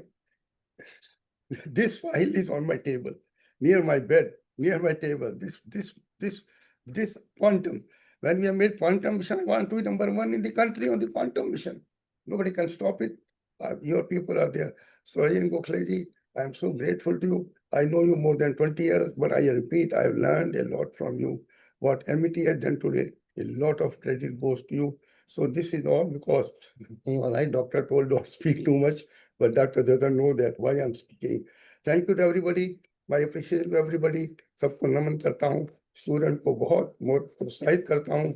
हम लोग achieve करेंगे. मेरे बारे में कहा जाता है गोखले जी, जो चौहान ने कहा वो करा, जो कहेगा वो करेगा. हम असीम जी, am I right?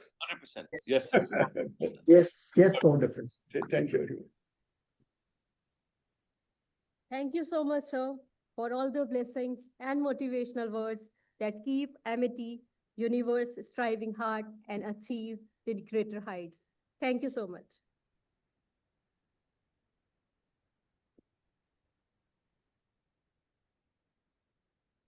Now, it is my proud privilege to propose the vote of thanks on behalf of whole organizing team of AIB at 15.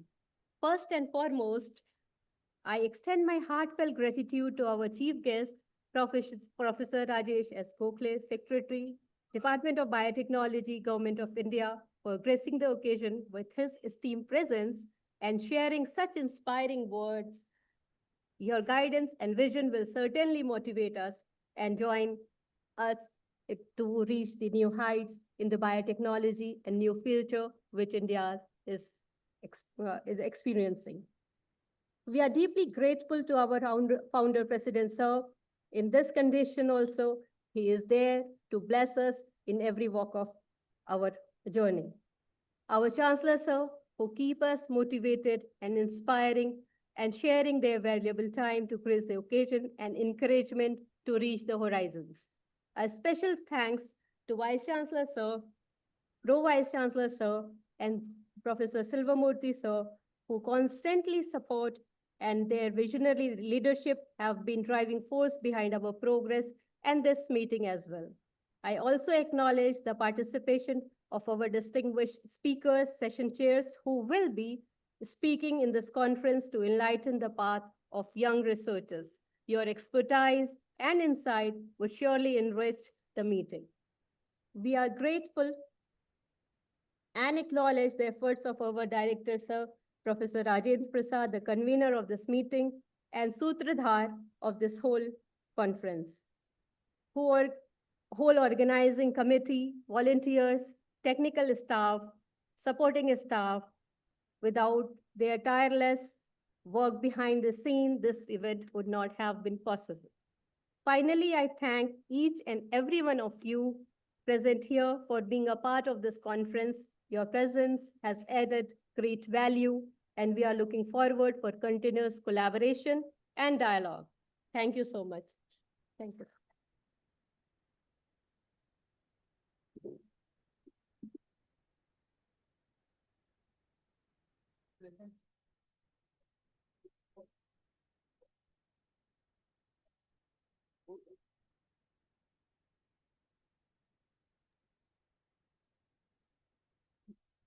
Yeah, IT, we can close this link now. Thank you.